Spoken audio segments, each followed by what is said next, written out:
Sí, buenos días.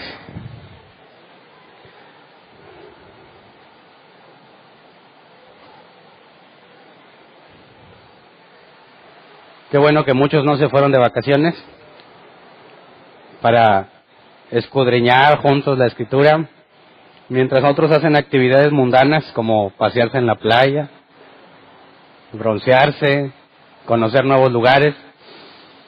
Nosotros no es que no podamos, ¿verdad?, sino que amamos más venir a estudiar la Escritura. Sí, cómo no. El día de hoy vamos a continuar nuestro estudio de la carta de Pedro, la primera carta. Y como mencioné desde la semana pasada, los temas propios de la Semana Santa en cuanto al Calvario, la muerte, la resurrección, hoy es domingo de resurrección, ya los estudiamos a profundidad hace meses. Así que cualquiera que tenga dudas o quiera informarse más al respecto puede pedir los audios sin costo. Solamente te traes una memoria USB y te lo pasan y ahí está todo el análisis.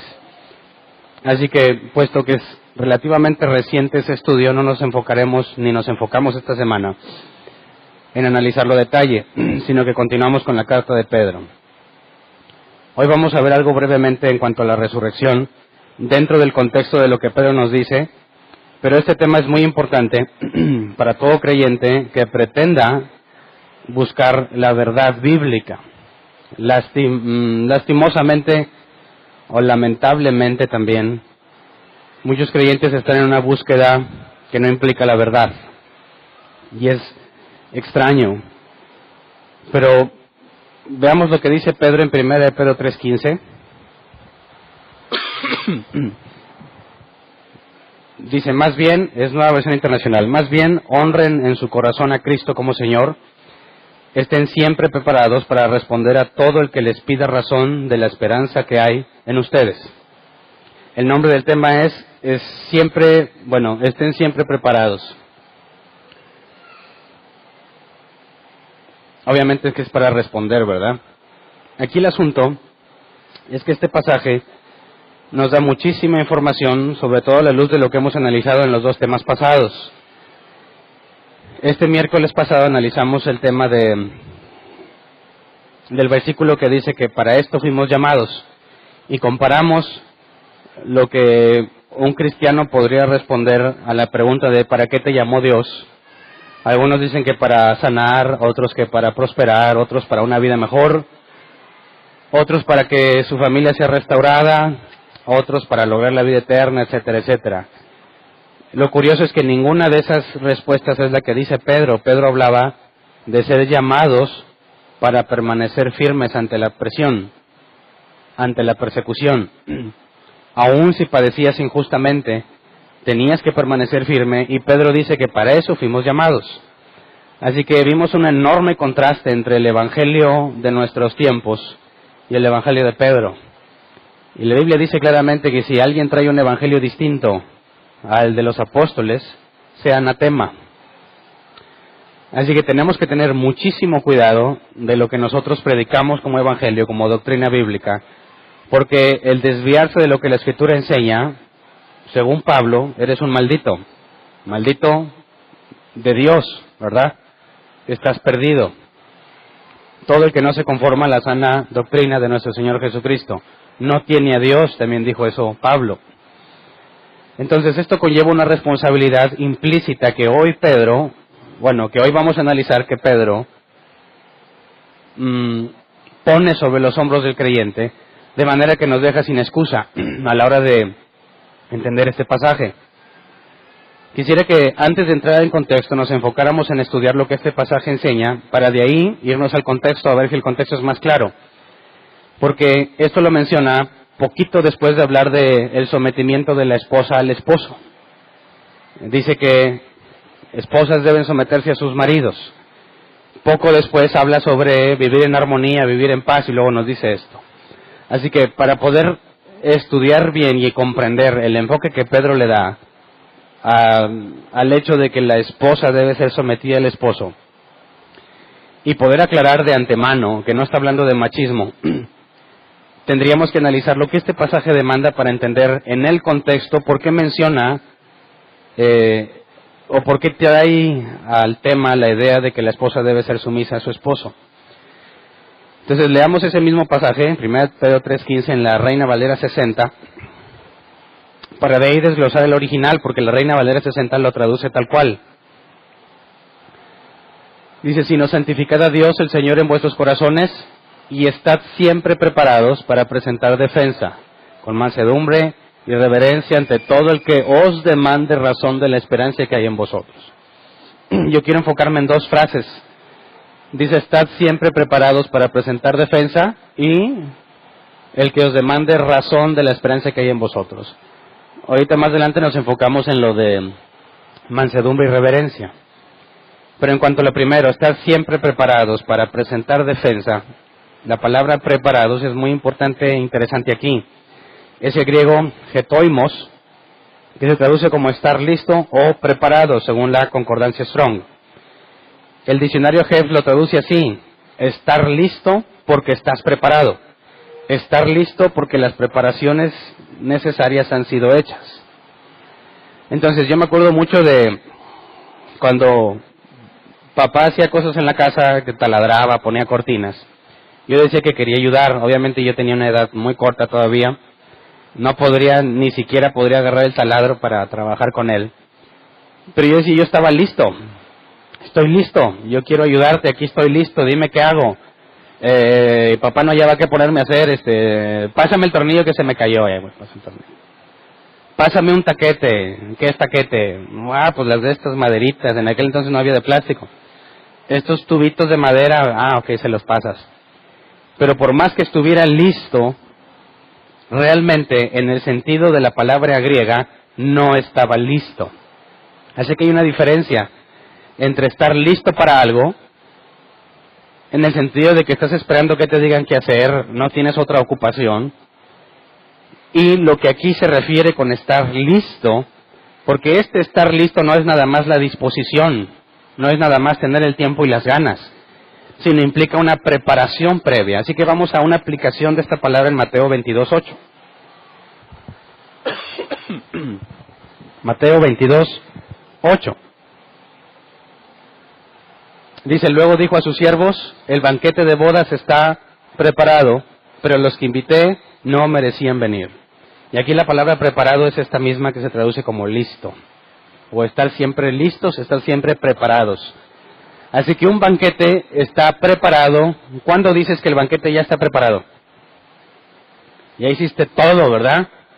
Si lo tratáramos de poner en nuestro contexto, ya sé que tú hayas preparado todo, primero tuviste que ir a comprar las cosas, preparar vasijas, hacer toda la preparación de la comida, servirla, ponerla en las mesas, los manteles, capelos, lo que vayas a ponerle a las sillas, todo. Cuando ya está todo servido, después de que hiciste un montón de preparaciones previas, dices, el banquete está listo. Así que cuando nos dice Pedro, estar siempre preparados, o según la NBI, estar listos, tiene que ver con un montón de cosas previas que tuviste que hacer para poder aprovechar ese momento. Entonces, estar preparado implica una responsabilidad de muchas cosas previas, porque hay que presentar defensa, estar preparado para presentar defensa. Y las palabras presentar defensa son una sola en griego, apología, que se traduce como discurso en defensa, según la concordancia Strong. El diccionario Helps lo traduce como una respuesta bien razonada, respuesta bien pensada para abordar adecuadamente una situación planteada. Así que apología no nada más es un discurso, como quizás me acordaría yo de Cantinflas, que se aventaba discursos pero sin sentido. Dice muchas cosas que dejaban confundida a la gente, pero si analizabas lo que dijo, realmente no dijo nada. Así que no es meramente un discurso. Vamos a las aplicaciones de esta palabra, apología. Vamos a Hechos 22, 1 al 3. En las 3 está hablando Pablo. Hechos 22, 1 al 3. Padres y hermanos, escuchen ahora mi defensa. Y aquí la palabra defensa es apología. Al oír que les hablaba en arameo, guardaron más silencio. Pablo continuó. Yo soy judío, nacido en Tarso de Cilicia, pero criado en esta ciudad, Bajo la tutela de Gamaliel recibí instrucción cabal en la ley de nuestros antepasados y fui tan celoso de Dios como cualquiera de ustedes lo es hoy día. Y sigue hablando. Y esa presentar defensas en cuanto a la acusación de que él estaba en contra de la ley y en contra del templo. Así que esta defensa que Pablo presenta no es meramente un discurso, sino algo preparado para defenderse de una acusación. Así que cuando empieza a decir que fue instruido a los pies del sumo sacerdote Gamaliel y todo eso, tiene que ver que trata de demostrar que no está loco, que no es un ignorante, que conoce a la perfección la ley. Y que lo que está haciendo en ninguna forma y en ningún momento lo hace con el fin de contradecir la Escritura, sino apoyado en toda la preparación que tiene, presenta una defensa del Evangelio. Ahora vamos a Hechos 25:16.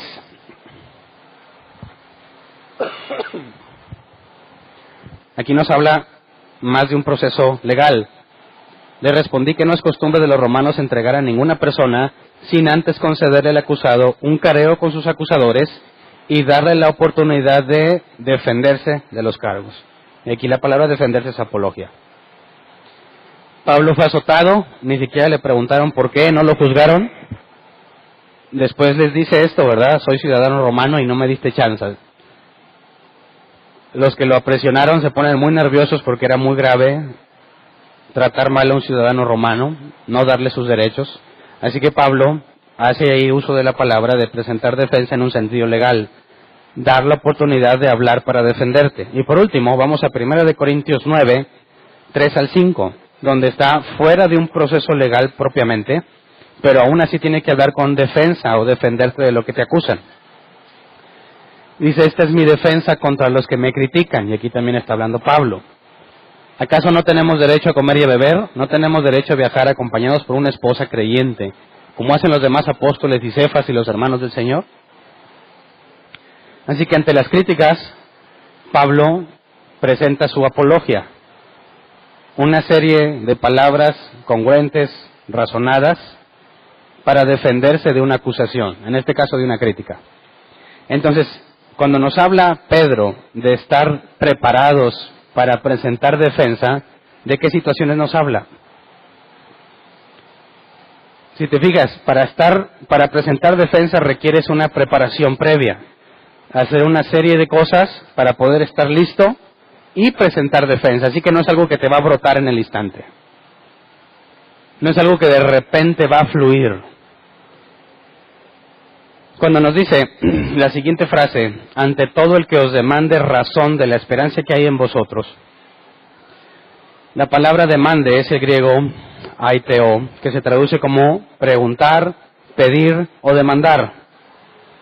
Cuando alguien te pida razón, debes de estar preparado para responderle. Y aquí la palabra razón es el griego logos. ¿Se acuerdan de Juan 1?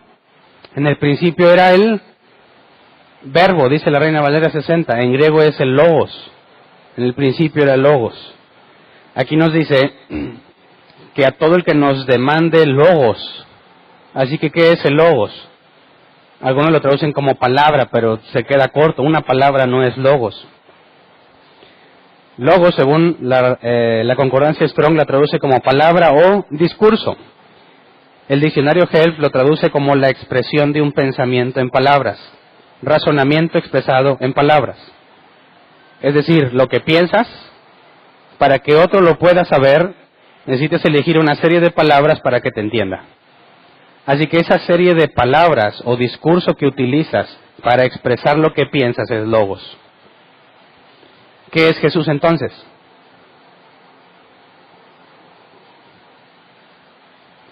Es el verbo, porque están traduciendo la palabra logos como verbo, pero no es verbo. Un verbo es correr, ¿verdad? Hacer, dormir. ¿A qué se refieren con que Jesús es el verbo? ¿A qué se refieren con que Jesús es el logos de Dios?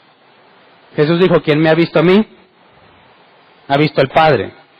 Si el logos es la expresión del pensamiento, ¿qué es Jesús? Es la expresión de Dios. Es lo que demuestra quién es Dios. Si conoces a Jesús, si has visto a Jesús, has visto al Padre, aunque al Padre nadie lo ha visto. Así que habla de una congruencia. Lo que es Jesús, así es Dios. Tú ves a Jesús y entiendes cómo es Dios. Cuando hablamos de razón, cuando se te demanda razón, ¿de qué nos está hablando? De expresar de forma congruente y razonable que la esperanza que hay en vosotros. ¿Qué es esperanza? Es el griego elpis, que se traduce como expectativa, confianza o esperanza. Perdón. Esperanza no es meramente un deseo que tú quisieras que se volviese realidad. Esperanza, ya que se puede traducir como confianza, es algo que tú esperas recibir, basado en algo. Basado en una promesa, basado en un acuerdo, basado en un contrato, tú esperas recibir algo. Así que la esperanza de la que habla aquí no es un mero deseo de algo que esperas de algo que esperas que se vuelva realidad. No puedes decir, yo tengo la esperanza de ganarme el sorteo TEC. Hablando aquí, porque nos oyen de muchas partes, sorteo que es una rifa que se hace aquí localmente, donde se rifan casas, carros y dinero y muchas cosas. Yo puedo decir, tengo la esperanza de ganarme el sorteo de sí, pero ¿compraste boleto? No. Pero me gustaría ganármelo. ¿A quién no? ¿Pero en qué está basada esa esperanza?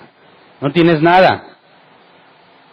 Esa no es la esperanza de la que habla aquí. Aquí esperanza, de la esperanza que hay en vosotros, tiene que ver con Dios y de lo que yo espero que suceda. Por ejemplo, yo tengo la esperanza de resucitar de entre los muertos. ¿Por qué? Porque es una promesa en la Biblia. Bueno, ¿y cómo esperas que eso se vuelva realidad? Bueno, eso es lo que tengo que estar preparado para responder. ¿Me explico? No te quiero responder ahorita porque todavía no vemos lo demás, ¿verdad? Pero si alguien te dice, ¿por qué crees tú que Jesús resucitó hoy en Domingo de Resurrección? ¿Por qué? Te están demandando que presentes apología al que te pide razón. Así que pedirte razón implica que tienes que explicarlo de una forma razonable, coherente, congruente. Hay muchas respuestas que los cristianos dan que no son razonables. Por ejemplo, ¿qué te hace pensar que Jesús resucitó? Dicen los cristianos, porque así lo creo. ¿Es razonable esa respuesta? ¿Esa respuesta es un logos? No. No me da ninguna razón por la que crees. El decir, pues porque así lo creo, no explica nada, absolutamente nada. Dicen otros, bueno, pues porque esto para mí es verdad y cada quien tiene su verdad. Eso para nada es razonable, porque si cada quien tiene su verdad, entonces la verdad absoluta no existe. ¿Verdad? Si lo que tú dices es verdad y lo que yo digo es verdad, pero son opuestos, entonces ni lo tuyo es verdad ni lo mío, porque las dos cosas no pueden ser como se dice al mismo tiempo, al ser opuestas. Así que aquel que dice que cada quien tiene su verdad está diciendo realmente que no existe la verdad absoluta. Y si la verdad absoluta no existe, no tengo por qué hacerle caso, ¿no? ¿Por qué ha de ser verdad lo que él dice? Así que el que te diga que la verdad absoluta no existe, pregúntale que si está absolutamente seguro de que eso es verdad. Ya que no podría estarlo porque la verdad absoluta no existe. Entonces de nada sirve hablar, de nada sirve investigar, de nada sirve nada de lo que hagas, porque cada quien puede concluir como él quiera, ¿verdad? Otros te dicen, es que yo tengo fe aunque no lo comprenda. ¿Crees que el Señor resucitó? Sí. ¿Cómo? No lo sé, no lo entiendo. A Dios no hay que entenderlo, a Dios hay que creerle. ¿Lo has escuchado? ¿Te parece una respuesta razonable? Claro que no. Son palabras que me dejan en la misma situación. No hay que comprenderlo, no hay que entenderlo. Estoy de acuerdo en que es imposible que entiendas totalmente que es Dios. Que lo entiendas completamente es imposible.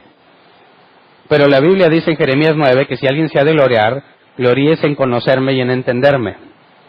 Y eso lo dice Dios. Así que aunque no podamos entender completamente a Dios, todo lo revelado por Él es entendible. Que no lo pueda entender ahorita, esa es otra cosa, ¿verdad? Quizás necesito prepararme, como dice Pedro.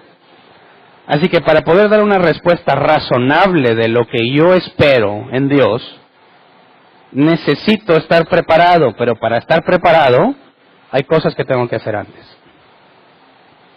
Así que todos los creyentes tienen que saber qué creen, por qué lo creen y cómo explicarlo.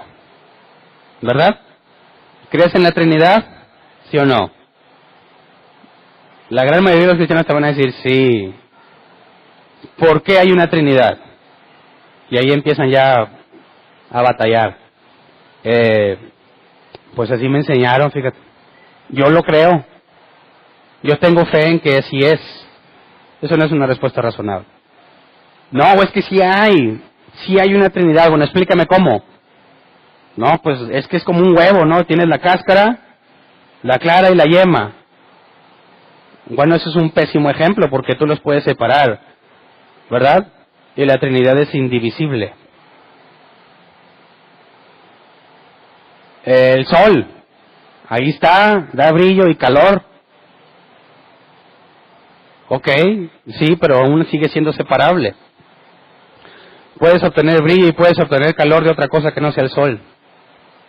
No aplica con la Trinidad. De hecho, no hay ningún ejemplo en nuestro universo que explique la Trinidad fielmente. Así que, ¿cómo le vas a hacer para explicarlo a una persona que, supongamos en este caso, no es creyente? ¿Cómo le explicas que realmente hay una Trinidad de forma razonable? Ahí es donde muchos cristianos ya no quieren batallar y dicen, no, Hernán, no. Aquí lo importante es el amor. Esas cosas déjalas, esas son cosas humanas. A mí no me des doctrina, dame a Cristo. ¿Lo has oído? Bueno, ¿cómo podemos separar ambas cosas? ¿Es posible decir que buscas a Cristo pero no su doctrina? Si alguno no permanece en la doctrina de Jesús, no tiene a Dios, dice la Escritura. Si alguno tiene un evangelio diferente, sea anatema. Así que es imposible que puedas buscar a Jesús sin doctrina. Sobre todo a la luz de este pasaje, que tienes que saber por qué crees lo que crees y cómo explicarlo. Entonces, la mayoría de los cristianos son normalmente ridiculizados por nuestros amigos ateos, porque siempre que se les pide que hagan apología de su fe, de su esperanza, el cristiano no tiene idea de qué responder. No sabe, no está preparado y lo peor es que piensa que no necesita prepararse para responder. Pero gracias a Dios tenemos este pasaje que implica que debes siempre estar preparado. Recién vienes al cristianismo, no estás preparado, ¿verdad? Claro que no estás preparado. No vas a poder dar respuesta razonable de casi nada. Pero para eso están instituidos los ministerios, para edificar el cuerpo, para capacitarlo para toda buena obra, para que entienda, comprenda y razone, y llegue el momento en que pueda dar respuesta de lo que se les demande. Ahora, ¿qué preguntas se pueden hacer y cuáles no? Todo el que le demande razón, ya sea que sea pedida, preguntada o demandada, todo debemos contestarlo. Nos tomará toda una vida, ¿verdad? Y aún así no podremos contestar todo. Pero según Pedro, debemos estar siempre preparados. Así que, cuando te hacen la pregunta de por qué crees en Dios, ¿qué contestas? ¿Por qué? Cuando a mí me hacían esa pregunta muchos años atrás, intentando razonar, yo decía, a ver, pues porque mi abuelita va a la iglesia. Y mi mamá es hija de mi abuelita. Entonces, si mi abuelita era católica, pues mi mamá, como es su hija, también era católica. Y yo, que soy el hijo de mi mamá, hija de mi abuelita, pues yo también soy católico. Y por eso me decía a mí mismo católico. Y yo sé que ese razonamiento lo utilizan muchísimas personas. ¿Qué religión eres? Católico. Porque mi familia es católica. ¿Y eso qué? Si tu familia es satánica, ¿tú también? Si tienes un loco en la familia, ¿tú también? Esa no es una respuesta razonable. Es una respuesta absurda. ¿Por qué eres cristiano? Porque mi familia va a la iglesia, es igual de absurdo. ¿Por qué crees en Dios? ¿La sabes responder? No digas, no, es que una vez entré a la iglesia y sentí así bien bonito. sigue siendo absurdo. Porque estás diciendo que Dios depende entonces, la creencia en Dios depende de lo que sientas en el cuerpo. ¿Qué tal si tienes a alguien paralizado del cuello para abajo, que nunca va a sentir las ñáñaras que sientes tú? ¿Jamás podrá creer en Dios? ¿Te das cuenta de lo absurdo que es? No puedes relacionar la creencia en Dios con una experiencia sensorial, porque aquel que está incapacitado de tener esa experiencia sensorial, entonces nunca creería en Dios. Así que, ¿por qué crees en Dios? La gran mayoría de los cristianos no pueden responder. Ok, ¿qué te hace pensar que Dios es inmaterial, todopoderoso, omnipresente? ¿Qué te hace pensar que Dios es una persona? ¿Por qué no una fuerza o energía? Ahorita está muy de moda entre los famosos cantantes cristianos el hablar de encontrar a Dios en todas las cosas. Creo que fue Jesús Adrián Romero quien dijo, y lo digo porque es muy público: abraza a un niño, abraza a una persona, abraza a un árbol, quizás abrazaste a Dios. Bueno, ¿qué implica que abrazar a un árbol podría ser que abraces a Dios? Eso se llama panteísmo. Decir que Dios es todo. Los perritos, los gatitos, las piedras, el aire, la luz, la energía. Es una fuerza que rodea todo. Pero si es al mismo tiempo un perrito, un árbol, una piedra, entonces no es una persona. ¿Cómo podrías relacionarte con él de forma razonable si puede ser una piedra? ¿Un árbol? Bajo esa ideología podría decir, yo me postro ante este árbol porque tal vez en este árbol está Dios. Bueno, ¿cómo te aseguras que Dios realmente es una persona y no es una energía que llena todo el universo? ¿Cómo te aseguras que es alguien que puede entablar una conversación contigo, ya que todos los días oras? En el mejor de los casos que ores. Oras, ¿qué te hace pensar que te escucha? ¿Cómo lo respondes? De forma razonable. Por eso el cristiano se cierra a decir, pues yo así lo creo, y respeta mi creencia como yo respeto la tuya. Y ya lo lo convierten en un asunto personal. Yo contra ti. No me critiques, no me juzgues. Yo pienso como yo quiero. Pero te lo digo por experiencia, esa es la impotencia de no poder responder lo que se nos pregunta. ¿Qué es lo que dice Pedro? Que debemos responder. Así que todo aquel cristiano que le saca la vuelta a razonar la Escritura, todo aquel cristiano que le saca la vuelta a escudriñar y pensar y meditar en la Escritura y que solo se enfoca en amar y en sentir emociones, está en pecado y está en contra de la Escritura. Pero también todo aquel que se enfoca solo en la apologética, apología es la palabra en griego, o apología, y la palabra apologética viene de apología, que es una rama de la teología que se enfoca en defender la fe por medio de razonamientos. Y ya cada quien estúdielo, pero hay dos ramas de la apologética, presuposicional y evidencialista. En demostrar con hechos o en demostrar con argumentos.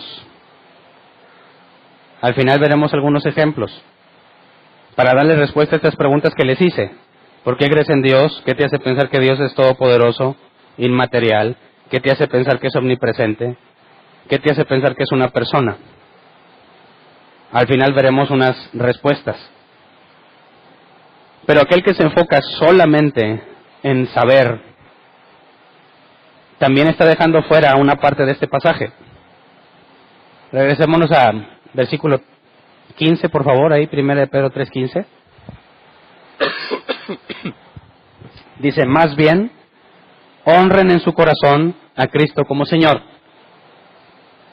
La palabra honren es agiazo, que se traduce como santificar o consagrar. ¿Se acuerdan que analizamos la clase pasada que santo es agios?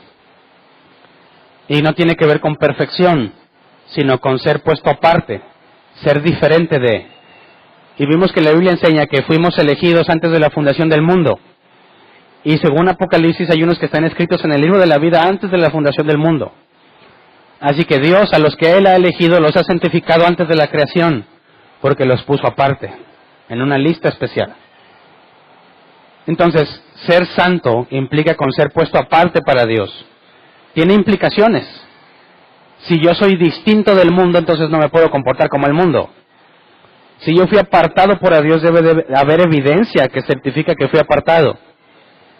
Pero aquí nos habla de santificar a Dios, no que Él nos santifique. Podemos entender claramente cómo Él nos pone aparte, pero cómo lo santificamos a Él nosotros. Así que dice, ¿podemos la Reina Valera 60 de ese pasaje, por favor? Sino santificad a Dios el Señor en vuestros corazones. Por eso aquí está santificar. La palabra aquí corazón o corazones es cardia, se traduce como mente, intención, voluntad, hombre interior. La palabra cardia tiene que ver con algo intelectual, es donde reside todo el proceso intelectual de un ser humano.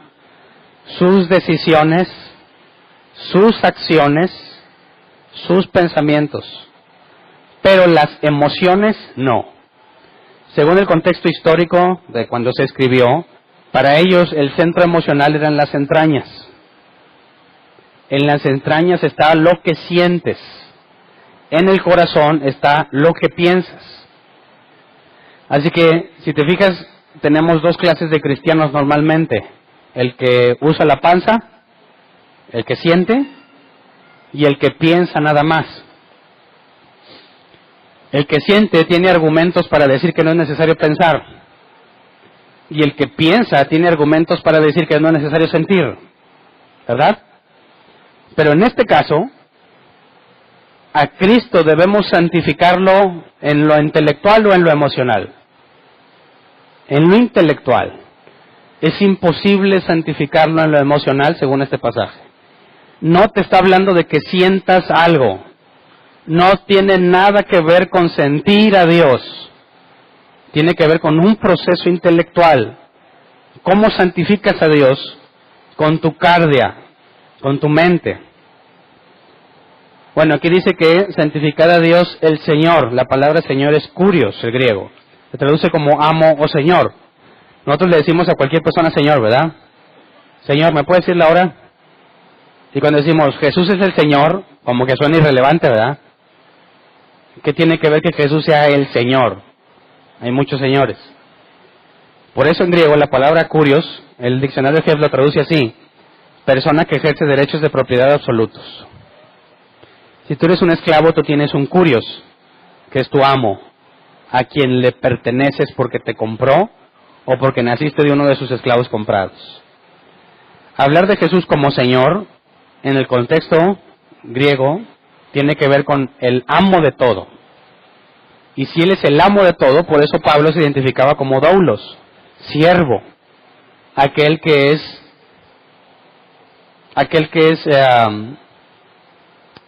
pertenece a un amo, aquel que tiene un dueño, que no es dueño de sí mismo. Entonces, para hacer Jesús Señor en nuestra mente, debemos santificarlo. Así que, ¿cómo podríamos responder de manera razonable qué es santificar a Cristo? Él me santifica poniéndome aparte, ¿verdad? Pero ¿cómo lo santifico yo a Él en el intelecto?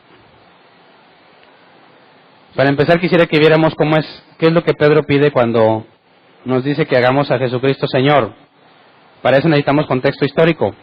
En aquel entonces, si había una arena repleta de gente y tú te parabas en medio y gritabas de manera que todos te escuchaban y dices, Jesús es Dios,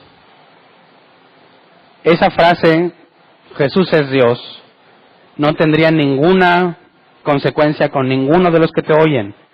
Ninguno se sentiría ofendido, ninguno tendría ganas de apedrearte ni de matarte, porque en aquella cultura existían muchísimos dioses. Así que decir Jesús es Dios no hacía diferencia entre todos los dioses que tenían. no habría ningún problema en que los cristianos proclamaran a Jesús como Dios. Pero Pedro pide que Jesús sea Señor.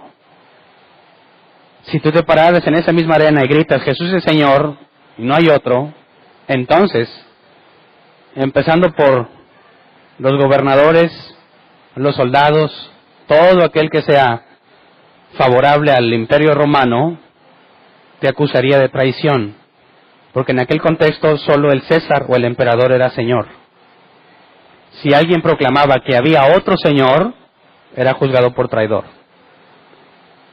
Aquí nosotros los cristianos decimos, sí, Jesús es Señor, pero no tenemos el contexto de lo que implicaba en aquel entonces decir Jesús es Señor.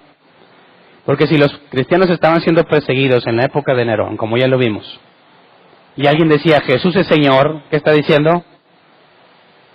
Yo no creo en que el emperador, en que Nerón sea el Señor. Yo creo que Jesús es Señor, y por eso te mataban. Entonces, fíjate, para ser Jesús Señor, verdaderamente en ese tiempo de conflicto tiene que ver tu intelecto. Así que, ¿cómo santificas a Cristo?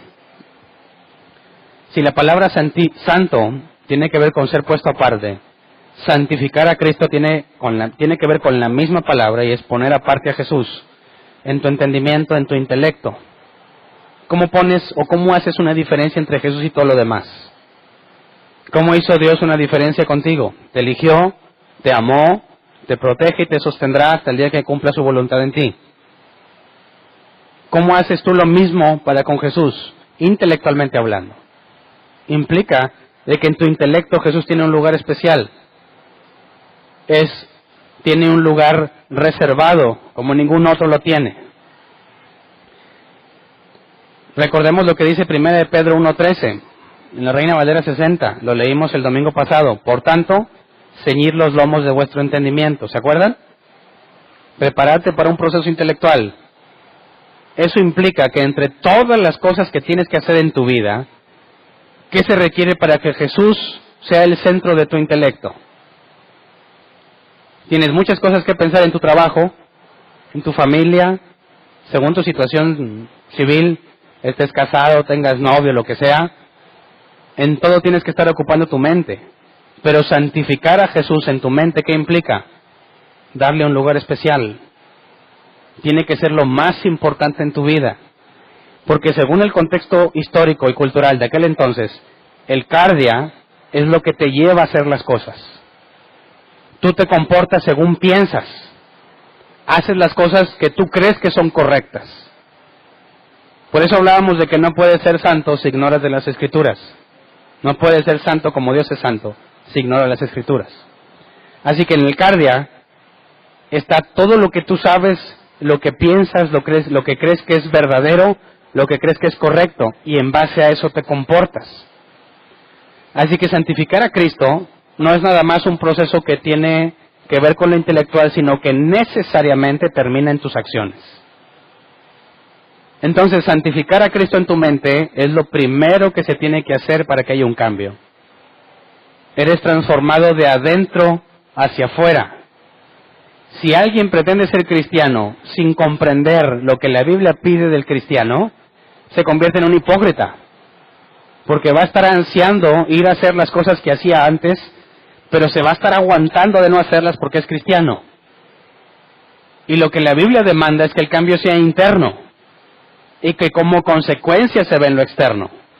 Comprendes qué es lo que debes de hacer y por consecuencia es lo que haces. Comprendes qué es lo que no debes de hacer y por consecuencia no lo haces. Así que el cristiano no está luchando con el mundo porque se está quemando en ir a hacer lo que el mundo quiere, porque ya no es del mundo. Si hay un cristiano entre nosotros que lucha todos los días de su vida por no embriagarse, no ha nacido de nuevo. ¿Me explico? Porque el de embriagarse no podría nacer todos los días de su vida de su corazón. Su corazón, cardia. ¿Me explico? Tendrás el impulso carnal de tomar, pero es muy distinto a un impulso intelectual. Cuando tú dices que yo quiero tomar, es que no tiene nada de malo, ¿por qué no puedo? ¿Por qué no me dejas? Creyentes que nada más están buscando que alguien les dé una justificación para poder hacerlo. Y vienen y preguntan, a ver, ¿puedo hacer esto o no puedo? ¿Qué dice la Biblia? Todo me es lícito, mas no todo me conviene. Todo me es lícito, mas no todo edifica. Entonces, ¿de qué depende? De que te des cuenta si te conviene o te edifica. Pero hay personas que a fuerza quieren que uno les diga que sí pueden, para ir a poder hacerlo a gusto. Ya me dijo, Hernán dijo. En lugar de razonar por qué debiera hacerlo. El hecho de que puedas hacerlo no significa que debas hacerlo. El que tengas la capacidad para hacerlo no necesariamente implica que debas hacerlo. Así que es un proceso intelectual personal. Por eso el que llega a un restaurante y les ofrecen, imagínate que llega un grupo de cristianos, y esto lo vimos en la prédica que se llamaba El Hermano Débil. Cuando llega un grupo de cristianos a comer en algún lugar donde pueden servir bebidas alcohólicas, y el mesero pregunta, ¿alguna bebida alcohólica? Y una de las personas contesta, no, somos cristianos. ¿Hay algún problema en su respuesta? ¿Ves algún problema en su respuesta? La gran mayoría de cristianos no ve el problema en la respuesta. Y dice, es cierto, somos cristianos, nosotros no tomamos vino. Entonces, ¿qué era Jesús en la última cena? ¿Qué era Timoteo? Cuando Pablo le recomienda que se tome un poco de vino para su malestar estomacal. ¿Qué eran ellos? ¿No eran cristianos? Si tú dices, yo no tomo porque soy cristiano, no has entendido la razón por la cual no tomas. Porque tomar no es pecado, embriagarse es pecado. Si no haces a Jesús un pecador y a Timoteo.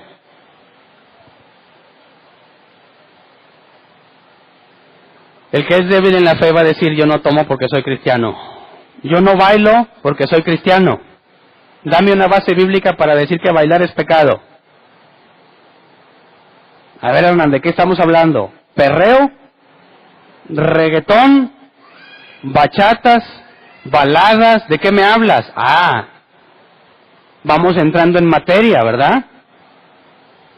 Un cristiano bailaría cosas que llevan comportamientos o movimientos obscenos delante de la vista de todos. Dice, espérame, no tengo necesidad de hacer eso. Dice, pero ¿qué tal si estás con tu esposa? Para eso tengo casa, ¿verdad? ¿Tengo que andar haciendo en la calle a la vista de los demás? Tenemos que razonar las cosas para poder presentar una defensa. No puede decir no tomo porque soy cristiano. No bailo porque soy cristiano. No fumo porque soy cristiano. No es válido. Así que no necesitas que alguien te diga qué puedes hacer y qué no puedes hacer. Necesitas un proceso intelectual tú mismo para encontrar la razón de por cuál lo debes o no lo debes de hacer. Sobre todo basado en el pasaje que dice, todo me es lícito, mas no todo me conviene. Todo me es lícito, mas no todo edifica. Ese pasaje pone la responsabilidad en tus hombros, en lo individual. Y si tú te pones a juzgar, le vi a Hernán bailando. Nadie me ha visto bailar porque no bailo. Pero no porque sea algo pecaminoso en sí mismo, sino porque no quiero ser tropezadero a nadie. ¿Qué pensaría la gente si me ven un video de Facebook que estoy con mi esposa? ¿Qué pensarías? Todavía si le ponen un cachito de música. ¿Qué pensarías de mí, honestamente? ¿Qué? Déjalo, no tiene nada de malo. O diga, eso que es pastor. Y eso hace delante de todos, ¿qué no hará en donde nadie lo ve? ¿No se supone que es santo porque anda con los mundanos? Por eso no bailo. ¿Qué pasaría si me ves con una caguama en la calle? Para los que no son de aquí, tienes una botella enorme de cerveza. Dicen que es tamaño familiar, como si toda la familia tomara. No sé por qué le llaman tamaño familiar. Bueno, aunque hay familias que todos toman, ¿verdad? ¿Qué pensarías si me ves pasando por algún lugar con una caguama en la mano? ¿Qué pensarías de mí? ¿Que me la voy a tomar? No me viste tomándomela, viste que la llevaba en la mano. Para algunos eso ya es razón suficiente para blasfemar y hacer una campaña contra el pastor carnal que toma caguamas aunque no me vieron tomando. ¿Qué tal si la caguama no es mía? ¿Qué tal si alguien me dijo, por favor, la podrías llevar para allá? Y yo la agarro y me la llevo tranquilamente y pasa alguien y me ve con la caguama en la mano. ¿Dónde está el pecado? A ver. No he hecho nada pecaminoso, pero sí puede ser algo que sea tropezadero para muchos. Así que no es pecado llevar una caguama en la mano, pero para muchos que no saben razonar y no saben estudiar, ya es motivo de pecado.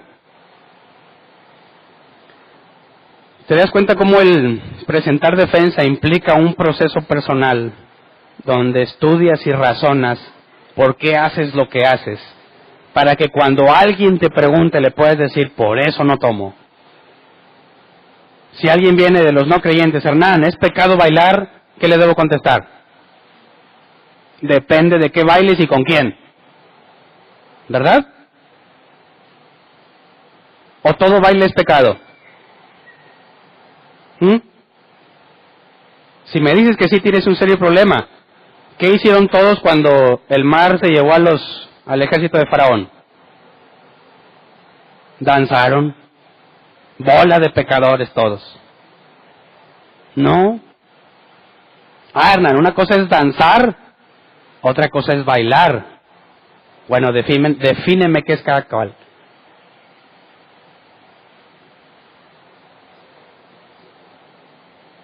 Si te fijas, este proceso intelectual del que habla Pedro no es nuevo. Lo vimos en Josué 1.8. Vamos a Josué 1.8.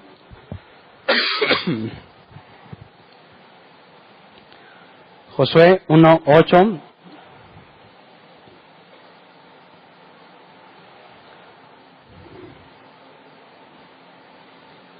Recuerda, recita siempre el libro de la ley y medita en él día y noche.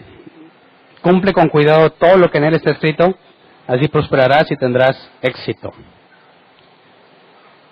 La Reina Valera 60 lo pone más claro. Nunca se apartará de tu boca este libro de la ley, sino que de día y de noche meditarás en él, para que guardes y hagas conforme a todo lo que en él está escrito, porque entonces harás prosperar tu camino y todo te saldrá bien. Este proceso intelectual del que habla Pedro, ya se lo había pedido Dios a Josué, hace cientos y cientos y cientos de años antes de que Pedro lo dijera. Así que no es nuevo, ni Pedro se está inventando algo según la situación. Es algo que todo creyente debe hacer. Es un proceso intelectual, donde tienes que razonar por qué haces lo que haces.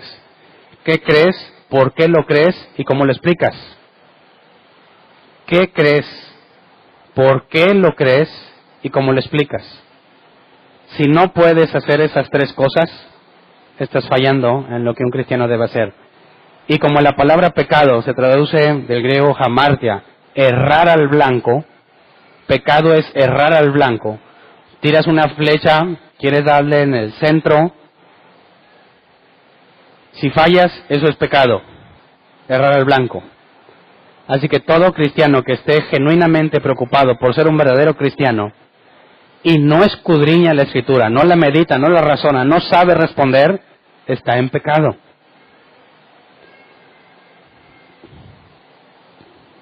Entonces, no podemos separar el santificar a Dios en nuestras mentes, que conlleva un comportamiento de una persona santa, y el presentar defensa. La gran mayoría de los cristianos que conozco, y yo me incluyo, he estado en los dos lados. Al principio te niegas a pensar y todo lo quieres creer y lo quieres sentir. Vas a la iglesia y quieres sentir. Mides la iglesia o la reunión como muchos no creyentes miden sus reuniones. Los no creyentes miden sus reuniones por la cantidad de cartones que hubo. Dicen, oye, ¿cómo estuvo esta? 3 cartoncillos nomás. ¿Entiendes? Un cartón de cerveza trae 6, ¿verdad? ¿O ese es un 6? ¿Cuántos trae un cartón? ¿Qué es la caja? ¿Cuántos? 20. ¿Cómo sabes? 20. Si nada más hubo 3 cartoncillos, dicen, no estuvo chido. No, hombre, hubo como 20 cartones. Oh, fue la fiesta, pero con otras palabras lo dicen, ¿verdad? Muy buena la fiesta. Bueno, los cristianos estomacales o de sus entrañas, sentimentales, emocionales, dicen, ¿cómo estuvo la reunión? ¿En qué se basan? ¿Cómo estuvo la alabanza? En el sentido de si les revolvió las entrañas. O si la predicación estuvo poderosa. ¿Cómo saben que una predicación estuvo poderosa? Porque alguien cayó, alguien lloró, les profetizaron algo, ¿verdad? Si la música no estuvo matona y el predicador no les hizo sentir ni prometer nada, no estuvo la presencia, ¿verdad? Pero les reconozco que muchos de ellos se enfocan en tratar bien a las personas. Se enfocan en amarlos. Evitan discusiones al máximo. Se enfocan en recibirlos bien. Son muy emocionales. Hermano, que Dios te bendiga y te guarde y abra las ventanas de los cielos y el Rey extienda su trono sobre ti y te toque y las bendiciones lleguen de todas partes y te transmiten muchas ganas de que seas bendecido. ¿Verdad? Ahora, los intelectuales, ¿cómo son? ¿Cómo estuvo buena la reunión para un intelectual? Vimos pura doctrina básica, no estuvo bueno. Unas cuantas palabrillas en griego, ya me las sabía. Eso ya lo había estudiado. No estuvo bueno. Tuvo que haber una revelación acá. No, mira que si cruzas el griego con el arameo y los mezclas, te da esta palabra y... estuvo buena la prédica. Profunda.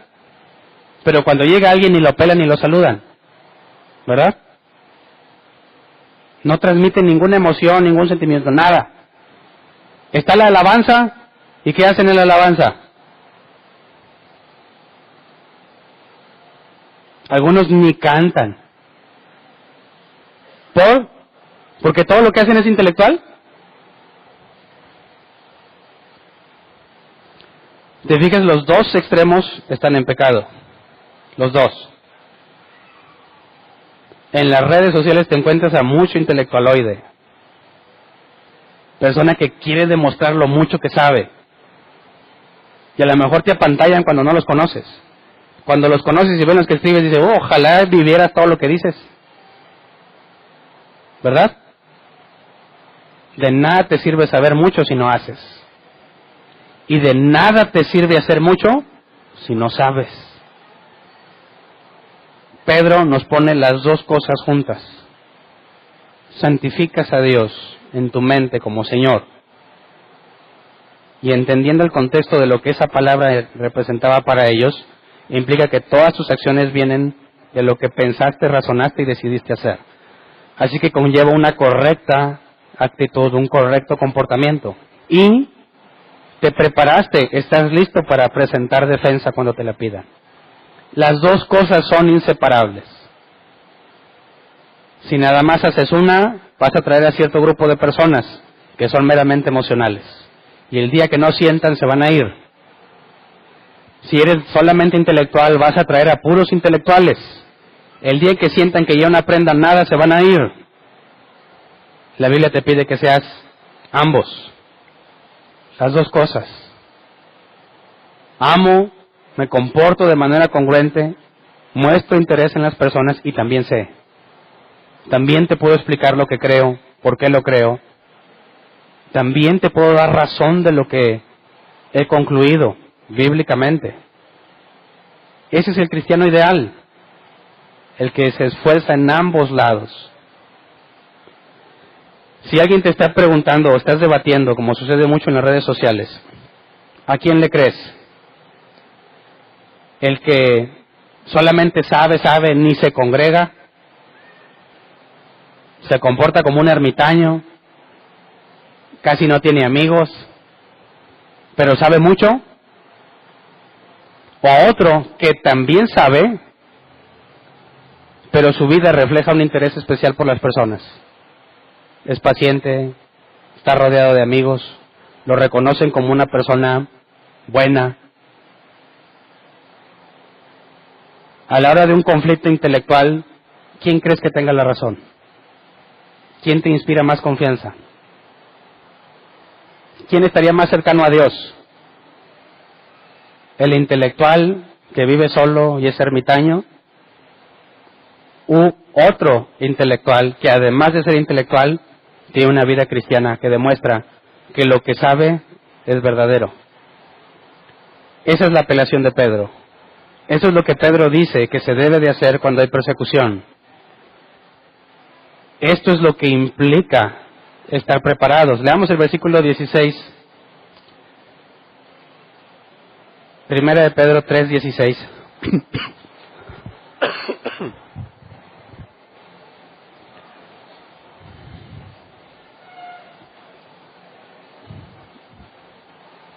Pero háganlo con gentileza y respeto, manteniendo la conciencia limpia, para que los que hablan mal de la buena conducta de ustedes en Cristo se avergüencen de sus calumnias. Y aquí tiene que ver ya con el comportamiento. Mantener una conciencia limpia no significa que estás libre de pecado, ¿verdad? Pues hay pecados que cometemos por ignorancia. El salmista decía, líbrame de los pecados que me son ocultos. Puede ser que no sepas que algo es incorrecto y lo haces, y tener la conciencia limpia. Y dices, yo no hice nada. ¿Cómo no? ¿No viste que la regla es X? No tires basura aquí. Ah, no sabía. Ahora sé que estoy mal, pero mi conciencia estaba limpia. Así que lo que Pedro nos está pidiendo no es que seamos perfectos al decir que tienes una conciencia limpia, sino que en tu alcance, en lo que tú sabes, no estés quebrantando lo que tú ya sabes que no debes de hacer. Hasta donde tu capacidad te dé, hasta donde Dios te ha permitido entender, asegúrate de tener la conciencia limpia. Dios es bueno, Dios es justo y nos ama y te va a disciplinar si te equivocas. Te va a enterar de que estás equivocado. Pero nuestro esfuerzo, puesto que no lo sabemos todo, es tener una conciencia limpia. Hasta donde yo sé no estoy haciendo nada malo. Si me enseñas que estoy cometiendo un error, mi conciencia ya no va a estar limpia. Haré algo al respecto para tener la conciencia limpia. Así se resuelve la idea de que, oye, entonces el que sabe más es más santo. No necesariamente. Pero tener la conciencia limpia es lo que se nos demanda a todo creyente. Ahora sí, quisiera que leyéramos lo de las esposas. Fíjate todo lo que hay que analizar para entender lo de las esposas. Porque normalmente lees estos pasajes y tanto ateos como muchos creyentes sacan las uñas. Aquí hay opresión hacia la mujer. No. Ya que hemos analizado lo que Pedro pide en cuanto a estar preparado, presentar defensa, santificar a Cristo como Señor de nuestras mentes, leamos del 1 al 6. Primera de Pedro 3, 1 al 6. Dice, asimismo, esposas, sométanse a sus esposos, de modo que, si algunos de ellos no creen en la palabra, puedan ser ganados más por el comportamiento de ustedes que por sus palabras, al observar su conducta íntegra y respetuosa. Que la belleza de ustedes no sea la externa, que consiste en adornos tales como peinados ostentosos, joyas de oro y vestidos lujosos. Que su belleza sea más bien la incorruptible, la que procede de lo íntimo del corazón y consiste en un espíritu suave y apacible. Esta sí que tiene mucho valor delante de Dios. Así se adornaban en tiempos antiguos las santas mujeres que esperaban en Dios, cada una sumisa a su esposo. Tal es el caso de Sara, que obedecía a Abraham y lo llamaba su Señor. Ustedes son hijas de ella, si se hacen el bien y viven sin ningún temor. Así que analicemos este pasaje que supuestamente promueve el machismo o el patriarcado. ¿De qué nos está hablando Pedro? ¿Qué relación tiene esto con lo que acabamos de leer hace poco? La clave está en asimismo. La primero, versículo 1. Dice asimismo. Esposas, sométanse a sus esposos. Y yo he visto errores muy graves en los cristianos, que le dicen a su mujer, tú sométete.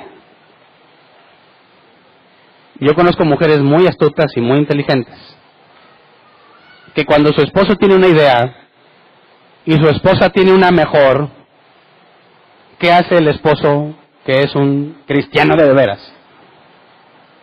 muchos dicen, sométete, que es lo que agrada al Señor. Y lo hacen para ocultar su ignorancia. ¿Verdad?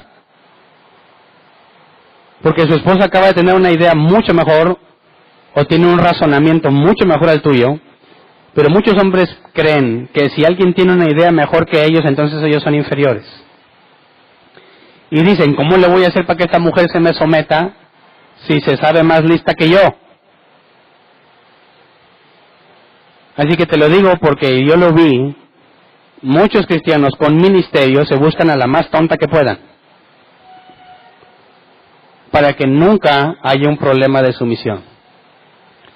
Y a las que saben les dicen, tú no digas nada, nunca critiques, tú sométete.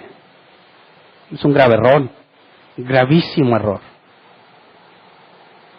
Porque el que le demanda sumisión a su esposa de esa forma, se convierte en un hipócrita, en un vil hipócrita, porque él no hace eso con Dios, ¿verdad? Cuando dice a sí mismo, tiene que ver con lo que dice el capítulo previo, así que vamos a 1 Pedro 2:13.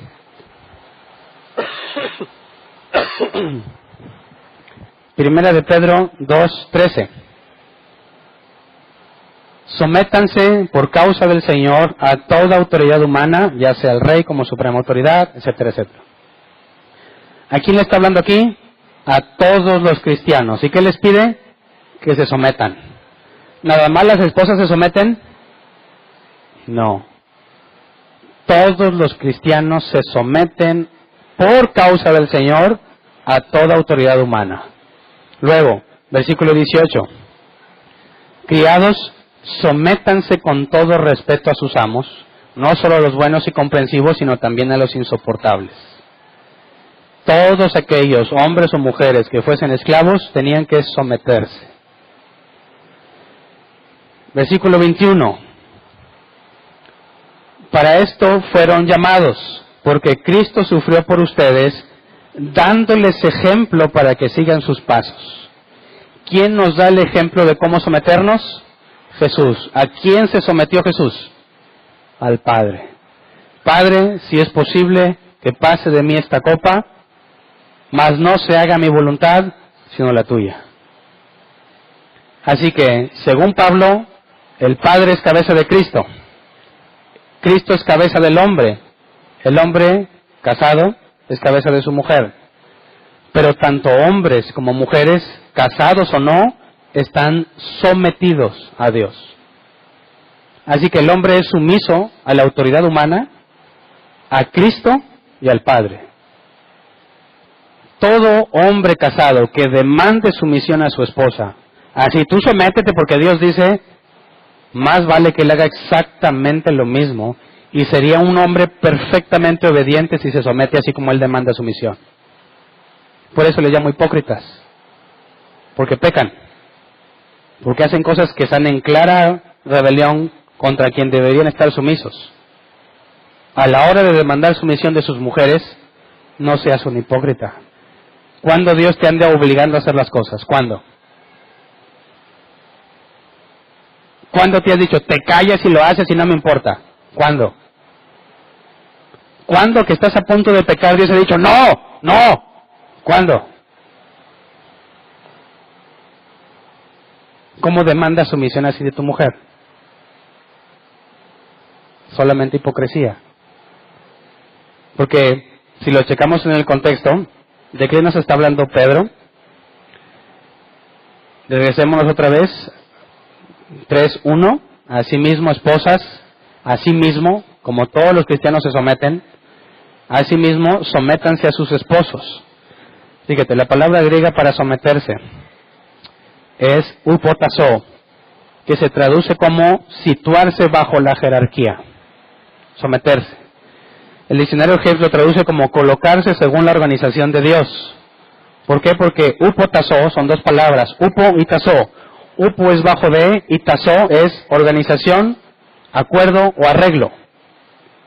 Upotasso es acomodarse a la forma en la que Dios organizó las cosas. No significa que es una persona inferior, ya que eso haría inferior a Cristo al someterse al Padre. ¿Verdad? La sumisión de la que se habla aquí tiene que ver con hacer las cosas como Dios ha dicho que se deben de hacer. Y si te tocó tener una esposa mucho más astuta que tú, dale gracias a Dios, porque te va a ahorrar muchísimos problemas. ¿Cómo se resuelve eso? Que la esposa sabe más. Bueno, ¿qué es lo que dice Pedro? Tienes que prepararte, ¿verdad? Si yo soy cabeza de mi esposa y ella es mucho más avanzada que yo, ¿cuál es mi responsabilidad ante Dios? Si mi responsabilidad para con ella es guiarla y ella sabe más que yo, jamás lo voy a poder hacer, ¿verdad? Tendría que decir, bueno, tú decides porque tú sabes más. Y eso ya no es trabajarse en la organización de Dios. Eso ya es invertir los papeles. Así que, ¿qué debe de hacer un hombre que tiene una mujer que sabe mucho, como yo? Mi esposa y yo tenemos la misma carrera. Y hay cosas en las que ella está mucho más avanzada que yo. ¿Cuál es mi responsabilidad? Prepararme para poder guiarla. Prepararme para poder saber más que ella en la medida de lo posible y poder guiarla. Si no me preparo, estoy en pecado porque no la puedo guiar, ya que sabe más que yo. Entonces, ¿cómo se debe someter a mí? ¿Cómo? Me podrá decir, Hernán, eso que estás haciendo está mal. Y yo podré ponerme de necio y decir, pues no me importa. Yo creo que eso es lo correcto. ¿Cómo resuelves ese dilema? Mujeres, ¿qué les corresponde hacer? Y a los hombres, ¿qué les corresponde hacer? ¿Qué opinas? ¿O nunca has tenido ese problema? ¿Enganchas el carro o no lo enganchas? ¿Te enganchas con la casa o no? ¿Le compras el iPhone 7 o no? ¿Qué tanto dinero hay? ¿Cuánto dura el crédito? ¿Has pensado en todo eso? Cuando se ponen las ideas juntas, ¿cómo le haces? Hay hombres que son tan necios como yo he sido algunas veces, no siempre, ¿verdad? Que para mí esa es la mejor opción. Pero si yo espero que ella cumpla con su rol, yo tengo que hacer lo que dice el versículo 7. Perdón, vamos al versículo 7. De igual manera, ustedes, esposos, sean comprensivos en su vida conyugal, tratando cada uno a su esposa con respeto, ya que como mujer es más delicada y ambos son herederos del grato don de la vida. Así nada estorbará las oraciones de ustedes. Así que si yo la voy a tratar con respeto, como alguien igual a mí, porque somos ambos herederos del grato don de la vida, o sea que para Dios no soy yo mayor que ella, tengo responsabilidad diferente. La mejor manera que yo he encontrado, y ella les podrá decir, es decirle, mira, si me equivoqué, reconoceré mi error y cambiamos las cosas. Y si me he equivocado. Y si hemos tenido que cambiar las cosas. Pero el reconocerlo demuestra que aprendí. Y si aprendí, ella ya no se va a preocupar por ese problema. Está arreglado. La próxima vez que me diga, mira, yo creo esto, no va a decir, ay, tú no sabes, yo soy hombre y yo soy tu cabeza. Claro que no. ¿Sabes qué? Lo voy a tomar mucho más en cuenta para la hora de que tome la decisión, porque la decisión corresponde al hombre, que es la cabeza. Cuando tome la decisión, sea la mejor decisión posible. Ahora es importante que entendamos esto, porque toda mujer cristiana va a tener ese tipo de preguntas. ¿Por qué la Biblia dice que te tienes que someter? ¿Por qué la Biblia dice que la mujer es inferior? ¿Cómo le respondes? ¿Qué tal si tú sabes más? ¿Tú sabes más que él? ¿Cómo le respondes de forma razonable? Tienes que dar una respuesta. Entonces,